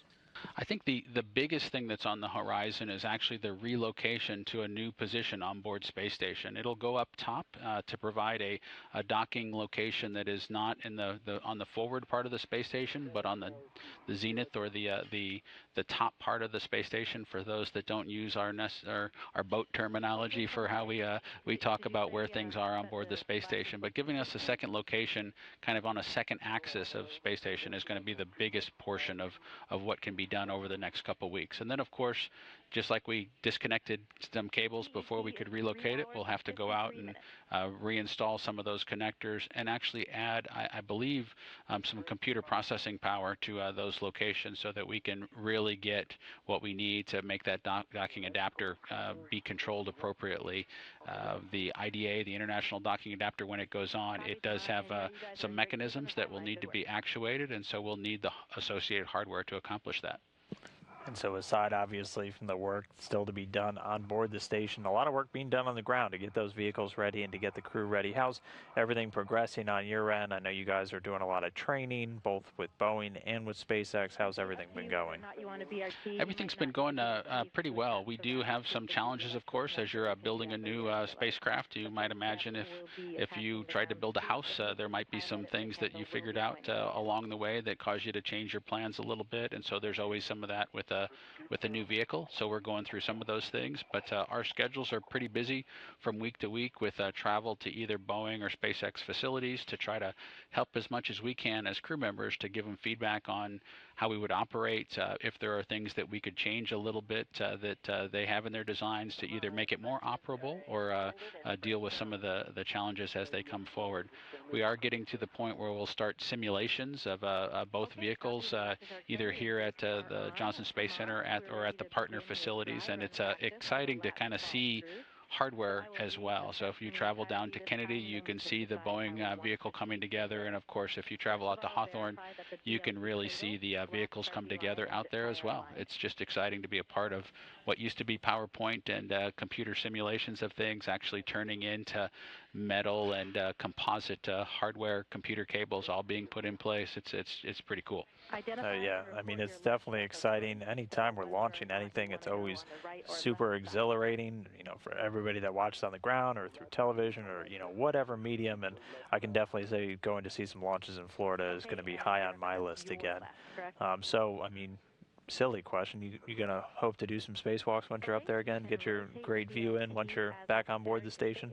You know, it really would be an exciting thing for me to get a chance to do another spacewalk. I do think that the commercial crew flights that we have coming up are going to be primarily focused on test objectives to make sure that those vehicles are best accomplished, are most prepared to start taking crews to space station. And so I really don't think as the couple of test crews that we have identified so far will be able to do any spacewalks as a part of those flights. I think they're going to be closer to 7 to 10 days, certainly less than a month in duration. And so our real opportunity to do a lot of the science work that we count on the space station crews to accomplish is going to be limited.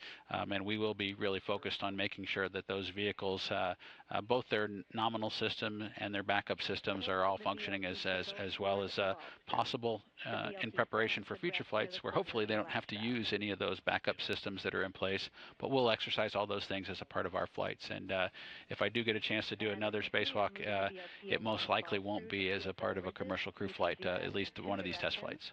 All right.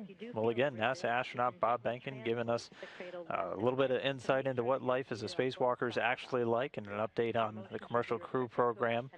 So Bob Behnken coming to a space station on a brand new vehicle near you soon in the next couple of years. Bob, thanks so much for joining me today. Always appreciate it. Always a pleasure to talk to you, and we'll look forward to seeing you fly in the near future. Well, thank you, Dan. I appreciate the opportunity. I was happy to see Shane and Thomas get out the door today and look forward to the upcoming spacewalks as we kind of finish out the activities to make our arrival as successful as it can be. We need all this whole team to accomplish that. You know, we can't do those spacewalks like you pointed out. Made me a little bit sad that I don't get a chance to do another spacewalk. But you did point that out, and it is absolutely true that it takes the entire team to kind of pull this off because we can't just do it on our own as folks that are assigned to commercial crew just now. All right. Spacewalk continues, 3 hours, 57 minutes and counting. Shane Kimbrough and Thomas Pesquet continuing to burn through their timeline. Station forward. I'm sure I haven't come too close. I get the RT like in my face coming out. Okay, we... That'll be fine. That'll be fine. Sorry, Jessica, I take it back. I'll be fine. I stop, bend back. Okay, copy. Yeah, leaning back should help you out. Okay. Repeating.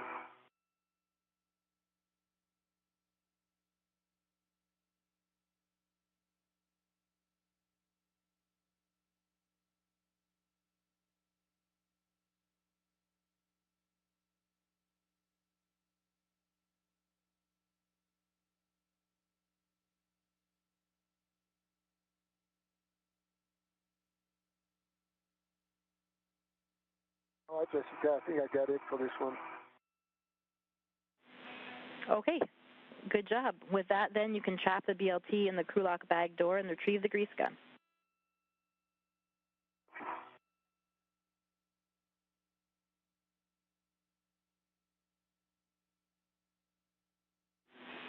As long as you're confident, Taman, you don't want to repeat that anymore, we'll go to prep.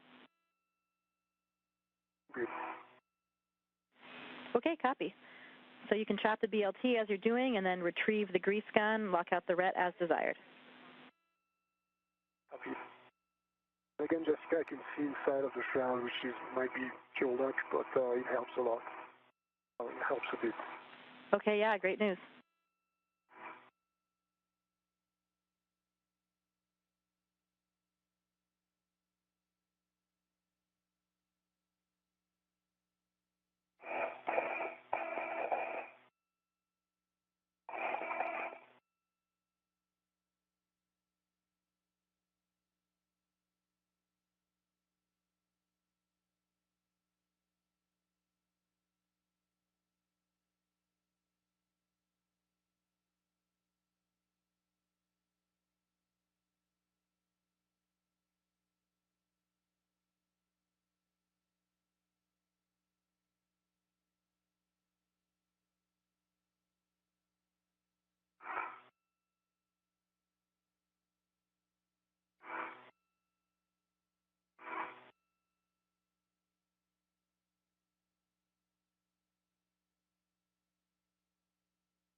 Okay, so I got the scoop on. Copy, we've got a great view of that as well. You have a go to demate the electrical connector. Okay, looks like it's wired timed down nicely, so give me a minute. Concur, yeah, that we expected it might be the case.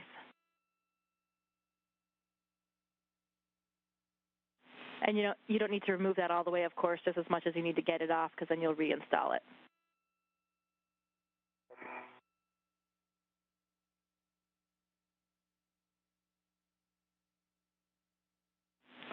Tama, you can prep the grease gun. You have the checklist there, but let me know if you want any other steps on that to apply your grease to the cradle. Once again, we're recommending that zigzag pattern in 2 layers. Copy. Good morning, Jessica.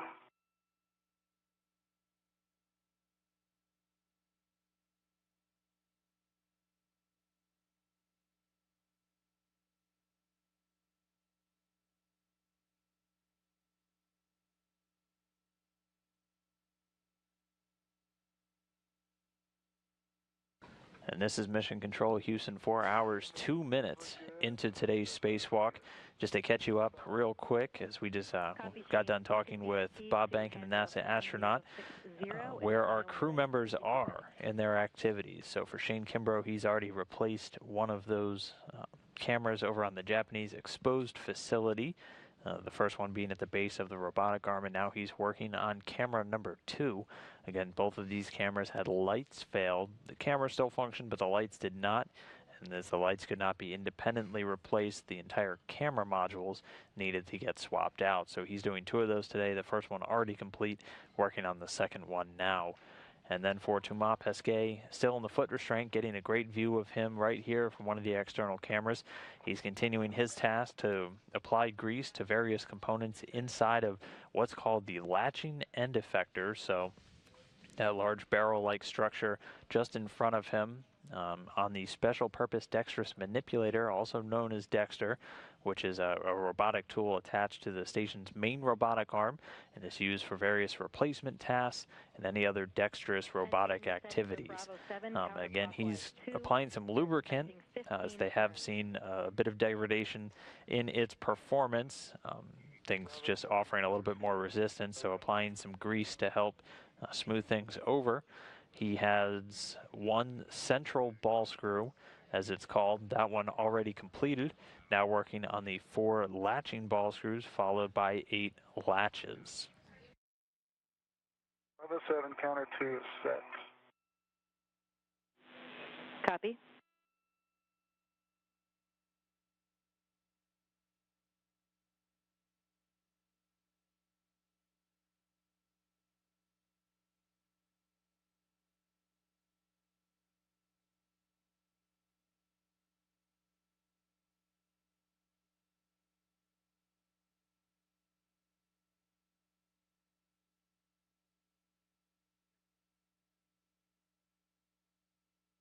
I just got a grease gun safe, grease the sight to the VLC.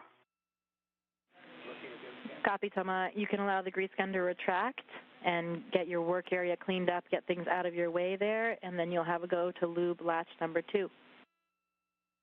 And so this view is actually from that newly installed camera, already powered up and checking out well, just installed by Shane Kimbrough on that exposed facility on the Japanese experiment module. So again, he's replacing 2, 1 down, 1 to go.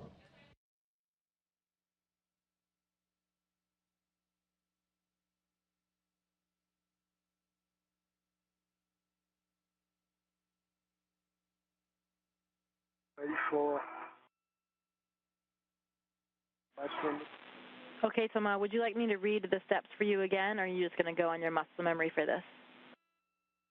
I'm good. Just got me. Okay, we're standing by.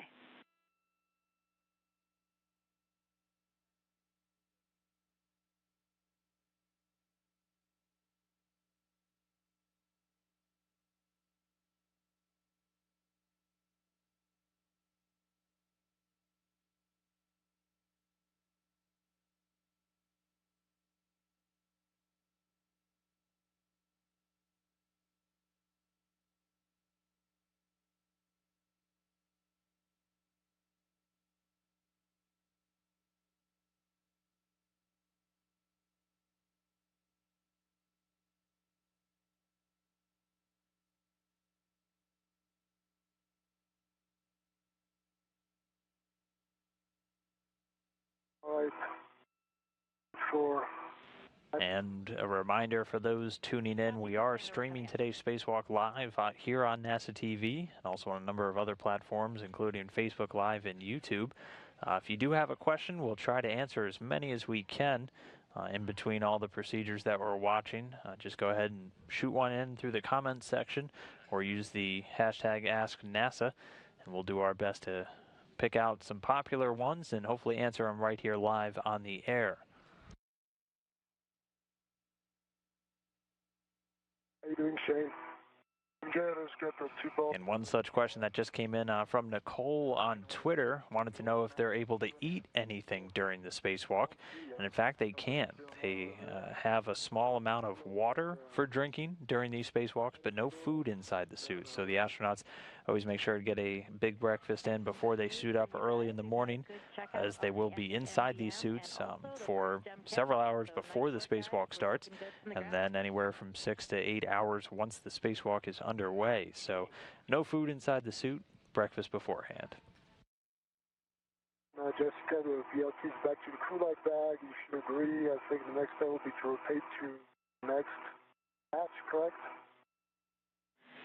Affirm, the next latch will be latch number 1. Latch number 1. Peggy, are you with me? With you, and I will start setting up for that. I'll let you know when I start motion. All right.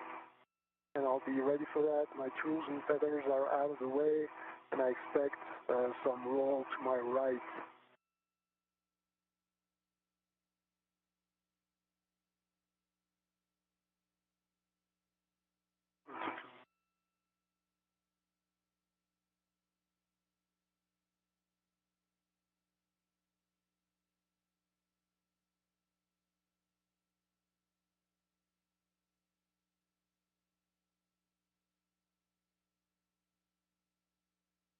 Okay, Toma, one last check on tethers and tools. I'm going to start motion. It should be rotation only, wrist roll only. I concur, Peggy, and on managing my tethers and tools, you can start your rotation. See motion? Button motion. Good motion.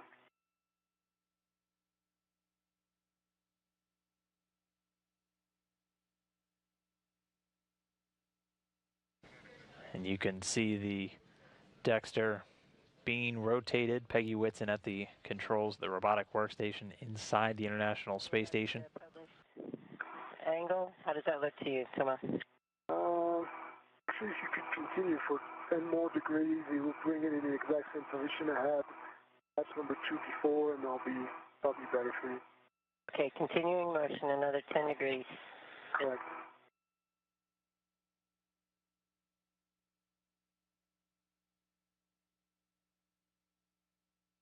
Peggy, you can start motion.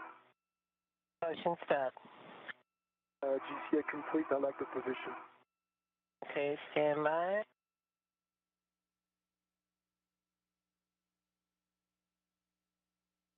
Now, Gary, I think we call that an extreme close-up. Copy, brakes on. No doubt, a great view from the camera on the end of the special purpose Dexter's manipulator right at Thomas Pesquet. I think I'll skip. That's fine with you. Copy, Thomas, as long as you're comfortable. And Shane, did you have turns for the removal for us?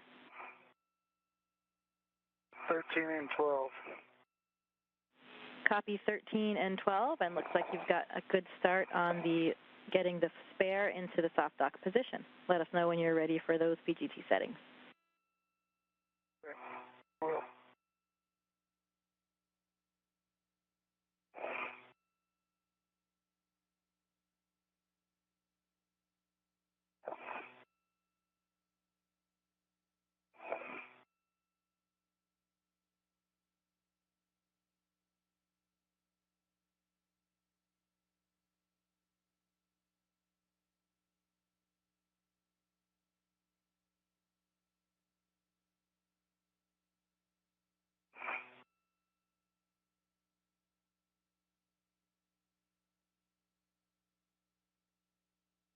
Jessica, I'm ready, Bravo 2. Affirm, Bravo 2, clockwise 2. You're expecting 12.5 to 15 turns. You'll be going to torque on both bolts.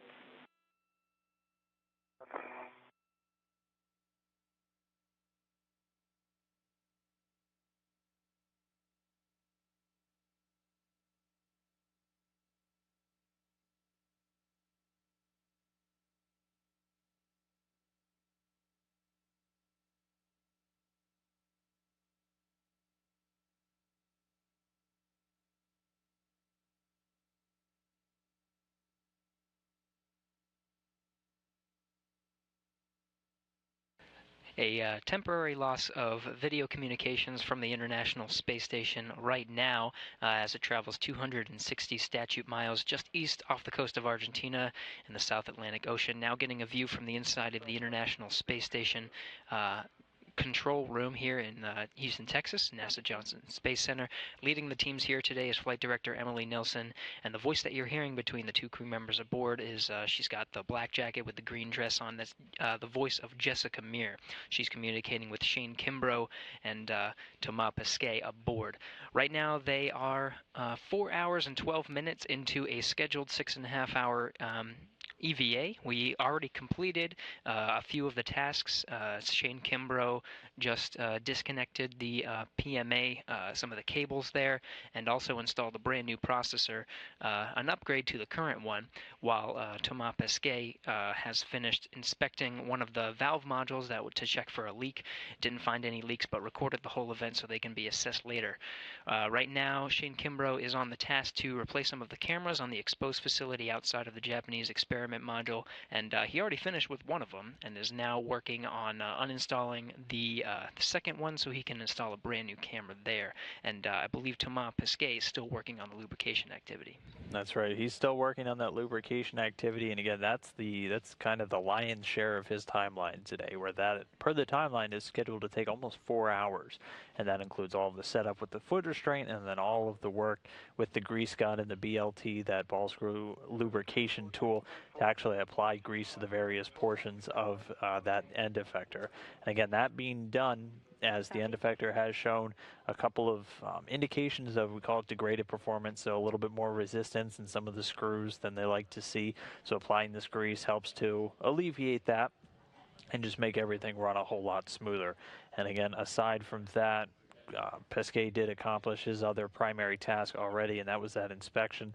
They were looking for the source of an ammonia leak. They've been tracking a very small, very slow leak from one of the external coolant loops on board the station. It uses ammonia, supercooled ammonia, to help carry heat that's generated by all the different systems away and then reject that into outer space. And they've been seeing a very small leak over a couple of years, actually, and then in the last couple of months, they've seen it start to increase a little bit. Still a very small and not having any impact on the operations or the safety of the station, but they're trying to figure out where exactly it is. They use something called the REL, the Robotic External Leak Locator, to sniff around and hopefully find the source, and they honed in on this radiator beam valve module, and that's why Pesquet was out there today looking it over. But I mean, like you said, we're a little over 4 hours into this spacewalk. There's still a lot of work to do for Pesquet on this lube, but it looks like Shane might be just about done with all of his primary tasks. That's right, and if that happens, there are a few get-ahead tasks that they have planned. Just small things like replacing lights and applying covers to different camera lenses. Here's a list of them right now. Just a couple handrails, things that are not extremely important and vital to the current timeline, but still, since Shane Kimbrough is now ahead on the timeline, they might have some extra time to assess these. In the meantime, it looks like we may be regaining video communications, and it's lost again. But there are a few more EVAs scheduled for later, including one next week. Just as you said, one of the things that Shane Kimbrough did was swap out the multiplexer, demultiplexer that helps process some of the experiments on the outside of the space station and has increased memory and Ethernet, just an upgrade to the old MDM. He did one today, and he'll do another one next week. That's right, and the one that was replaced today was actually replaced during a spacewalk after a previous one had failed back in 2014. But this new one, known as the Epic MDM, having all of those upgraded qualities. Here are just a couple of pictures of what the computer board's inside. Again, it's essentially a computer relay station. It has both hardware and software inside, but mainly serves to vector commands from the ground or from the crew on board to the various systems out on the outer part of the International Space Station. EMU tethers, tools, and ingress aid are clear of the rotational envelope. Copy. All clear of the rotational envelope. Peggy, are you with me? I am, Thomas. All right, Peggy, so you can GCH the next latch, and I think I'll be a roll right 108 degrees. All right, that's in work. Starting motion now.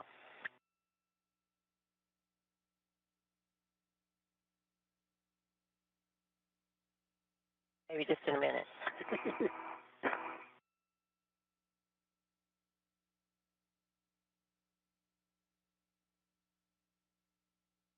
Okay, starting motion now. Motion, Peggy.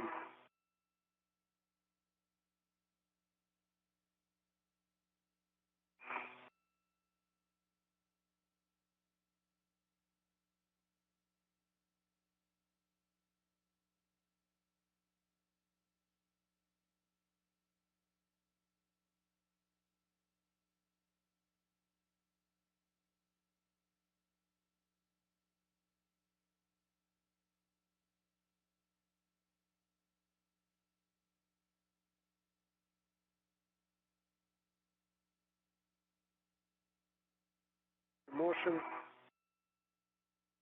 Continuing motion, 20 out. Copy.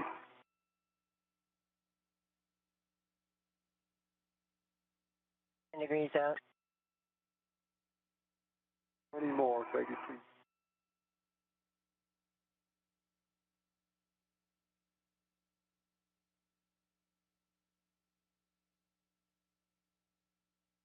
Continue. Okay, that's published. I'm continuing. Yes, please continue. 10 degrees. And 15. Continue. Continuing. Motion. Motion stopped. That's a good position, Peggy. GTA complete, thank you. Okay, stand by.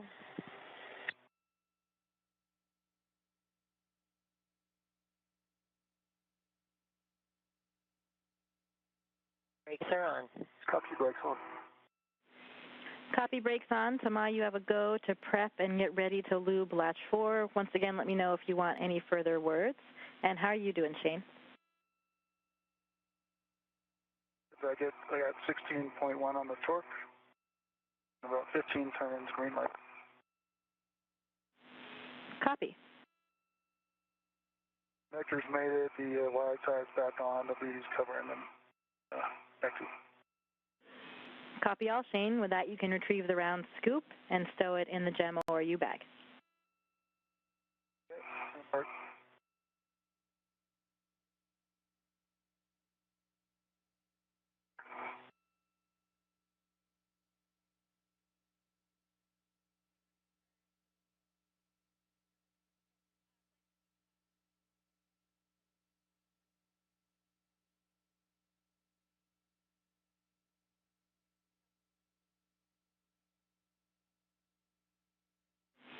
And Shane, could you double check your WVS one more time? We've lost your video, so if you can cycle that. Sorry about that.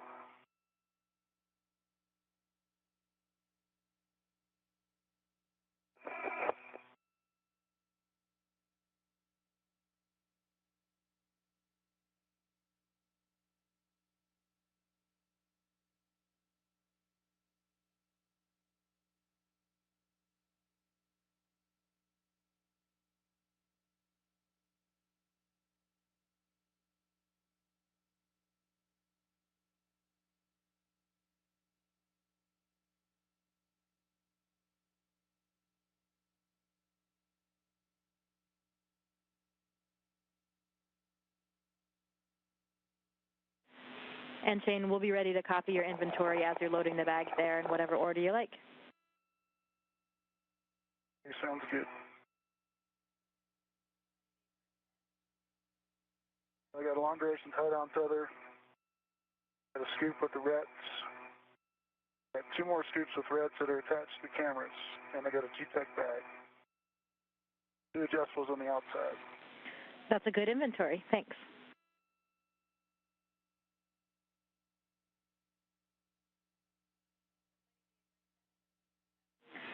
And Shane, while you're stowing those cameras, we do want a check on whether or not you saw any flaking from the white paint on either of the cameras. I didn't see anything. Right now I got the G-Tech bag separating the 2 cameras and the large OE. Okay, sounds good.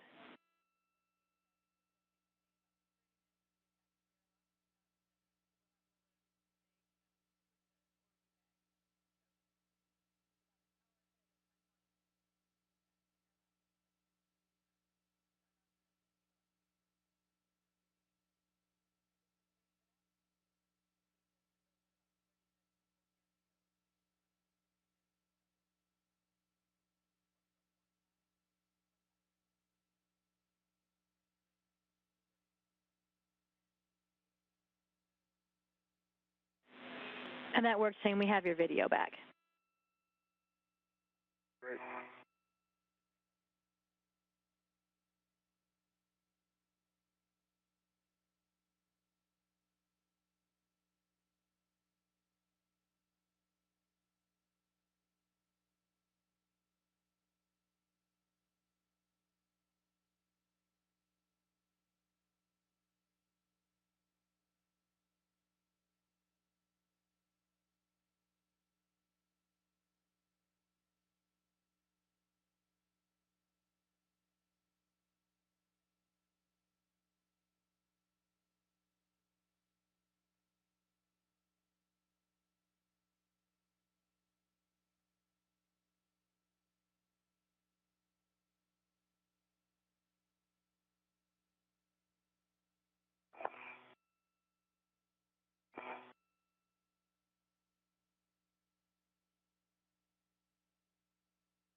We are 4 hours, 23 minutes into today's spacewalk, getting a live view down the barrel of the latching end effector, looking right at Thomas Pesquet, who's continuing to work through this task to apply some grease to various components inside of the latching end effector of Dexter, the special purpose dexterous manipulator robot. Meanwhile, Shane Kimbrough pretty much done with his task, Gary. I think he's going to be heading back to the airlock shortly. That's right. He had his last task of the day was to replace 2 cameras that are on the exposed facility right outside the Japanese experiment module. And so far he has done that successfully, and I think they've checked out both of the cameras. Now he's just beginning his wrap-up procedures and about to head over to the airlock, and I think they're considering giving him get-ahead tasks. Once the astronauts go through their normal timeline, they have a few things in case they finish early that they could do that are not extremely vital but very helpful, especially for future EVAs. Indeed, and it looks like at least one will be on the way for Shane Kimbrough once he makes his way back to the airlock. But we'll keep an eye and update you on what those tasks might be as we get a little bit more insight from the flight control team here in Houston. But again, 4 hours, 24 minutes into a planned 6.5-hour spacewalk today. Not hitting any major snags with any of the activities. A lot of checkouts of new hardware already going very well. So everything continuing to look good for these 2 Expedition 50 astronauts.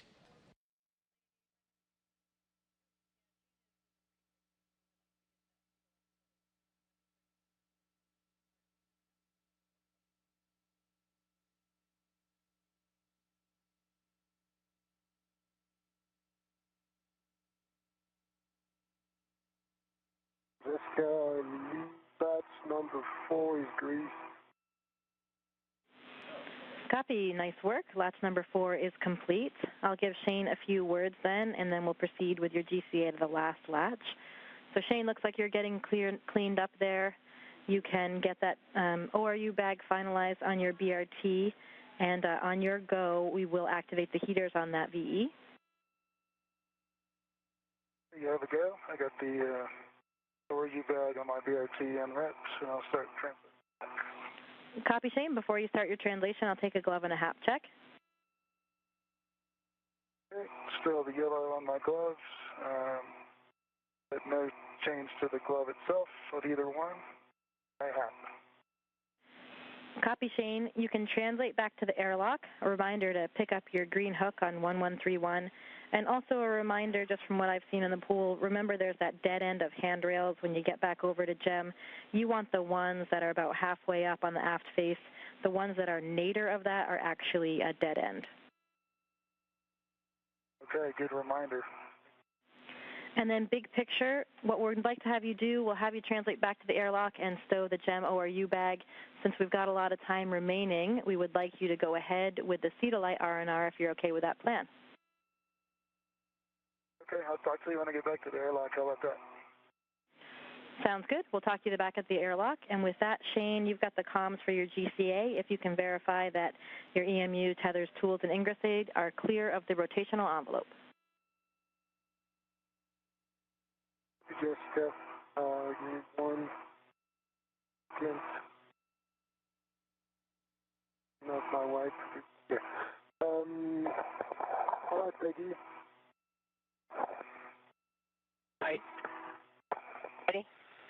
right, so ready for GCA, tools, tethers are cleared. The rotational envelope, you can rotate to my right, short lift, plus, let's say 10 degrees like we did before, and I'm ready. Okay, that's in work. I'm going into mode now. Copy.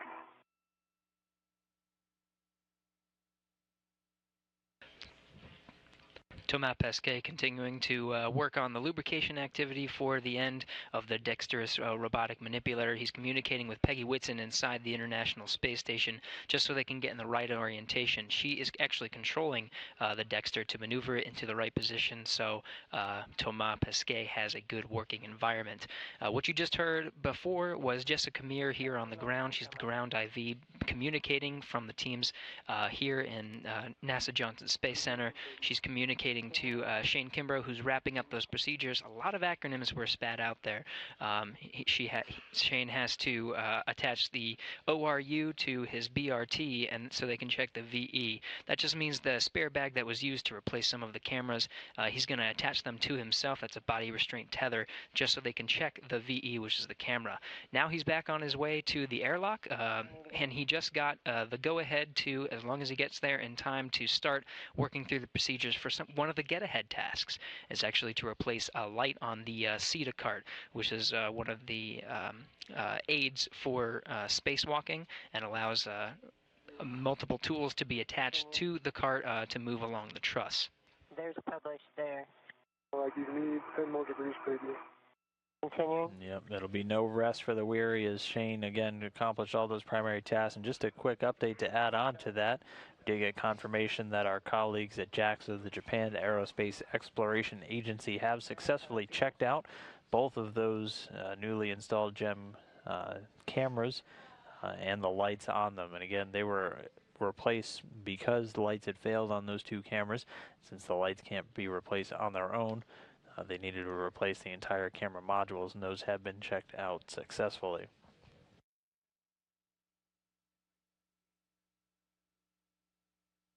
Come on, thanks. And I see you. I see your bag. A good view from the inside of the International Space Station Flight Control Room here in Houston, Texas at the NASA Johnson Space Center. Again, leading the teams is Emily Nilsson. She's the flight director at the bottom of your screen. And just above her is Steve Bowen, NASA astronaut. He's the Capcom and communicating with Peggy Whitson inside, who is working on the dexterous manipulator unit to turn it for Thomas Pesquet, who's up there. And then to his right is Jessica Meir. Again, she's the ground IV and the voice between the ground teams here and the two crew members outside the space station right now. The International Space Station is 250 statute miles above southern Africa right now, about to hit the terminator line and go into an orbital darkness. You'll see some of the camera views come here are full of light, but eventually it'll get just a little bit darker. Copy that, Thomas. And could you specify where exactly you mean on the lever? Do you mean like where the electrical connector cover is, or which lever? We have a good view right now if you want to point. Extract. Okay, copy where you're pointing. There's one on the left, one on the right, only one on the right. Copy. Jessica, I got to this is Shane. I think I'm on the wrong one that you mentioned, but can you verify that for me? The wrong handrail tab. Yeah, the wrong one would be the nadir one. So the one you want should be zenith of that. If you are on the dead end, then you'll just need to go back to your left and then translate up. Yeah. I think I'm on it, but I don't know that for sure. Well, it looks like it goes all the way out, but I don't know what happens on the end.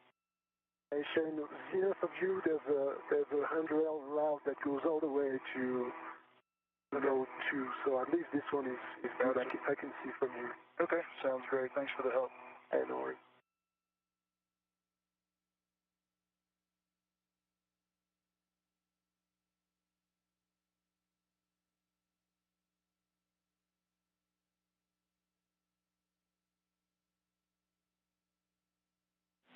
Yeah, we think you're going the right way now, Shane. If you go to that one, perfect.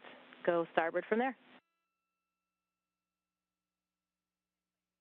All right, thank you so much.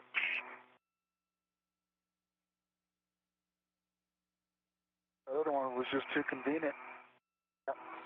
I know that has fooled me in the MBL before too. That's why we tried to head it off. Sorry, we didn't give you even more warning there.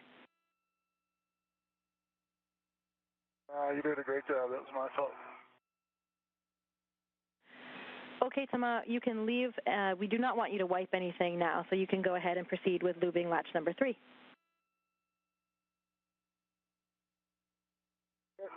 Mark?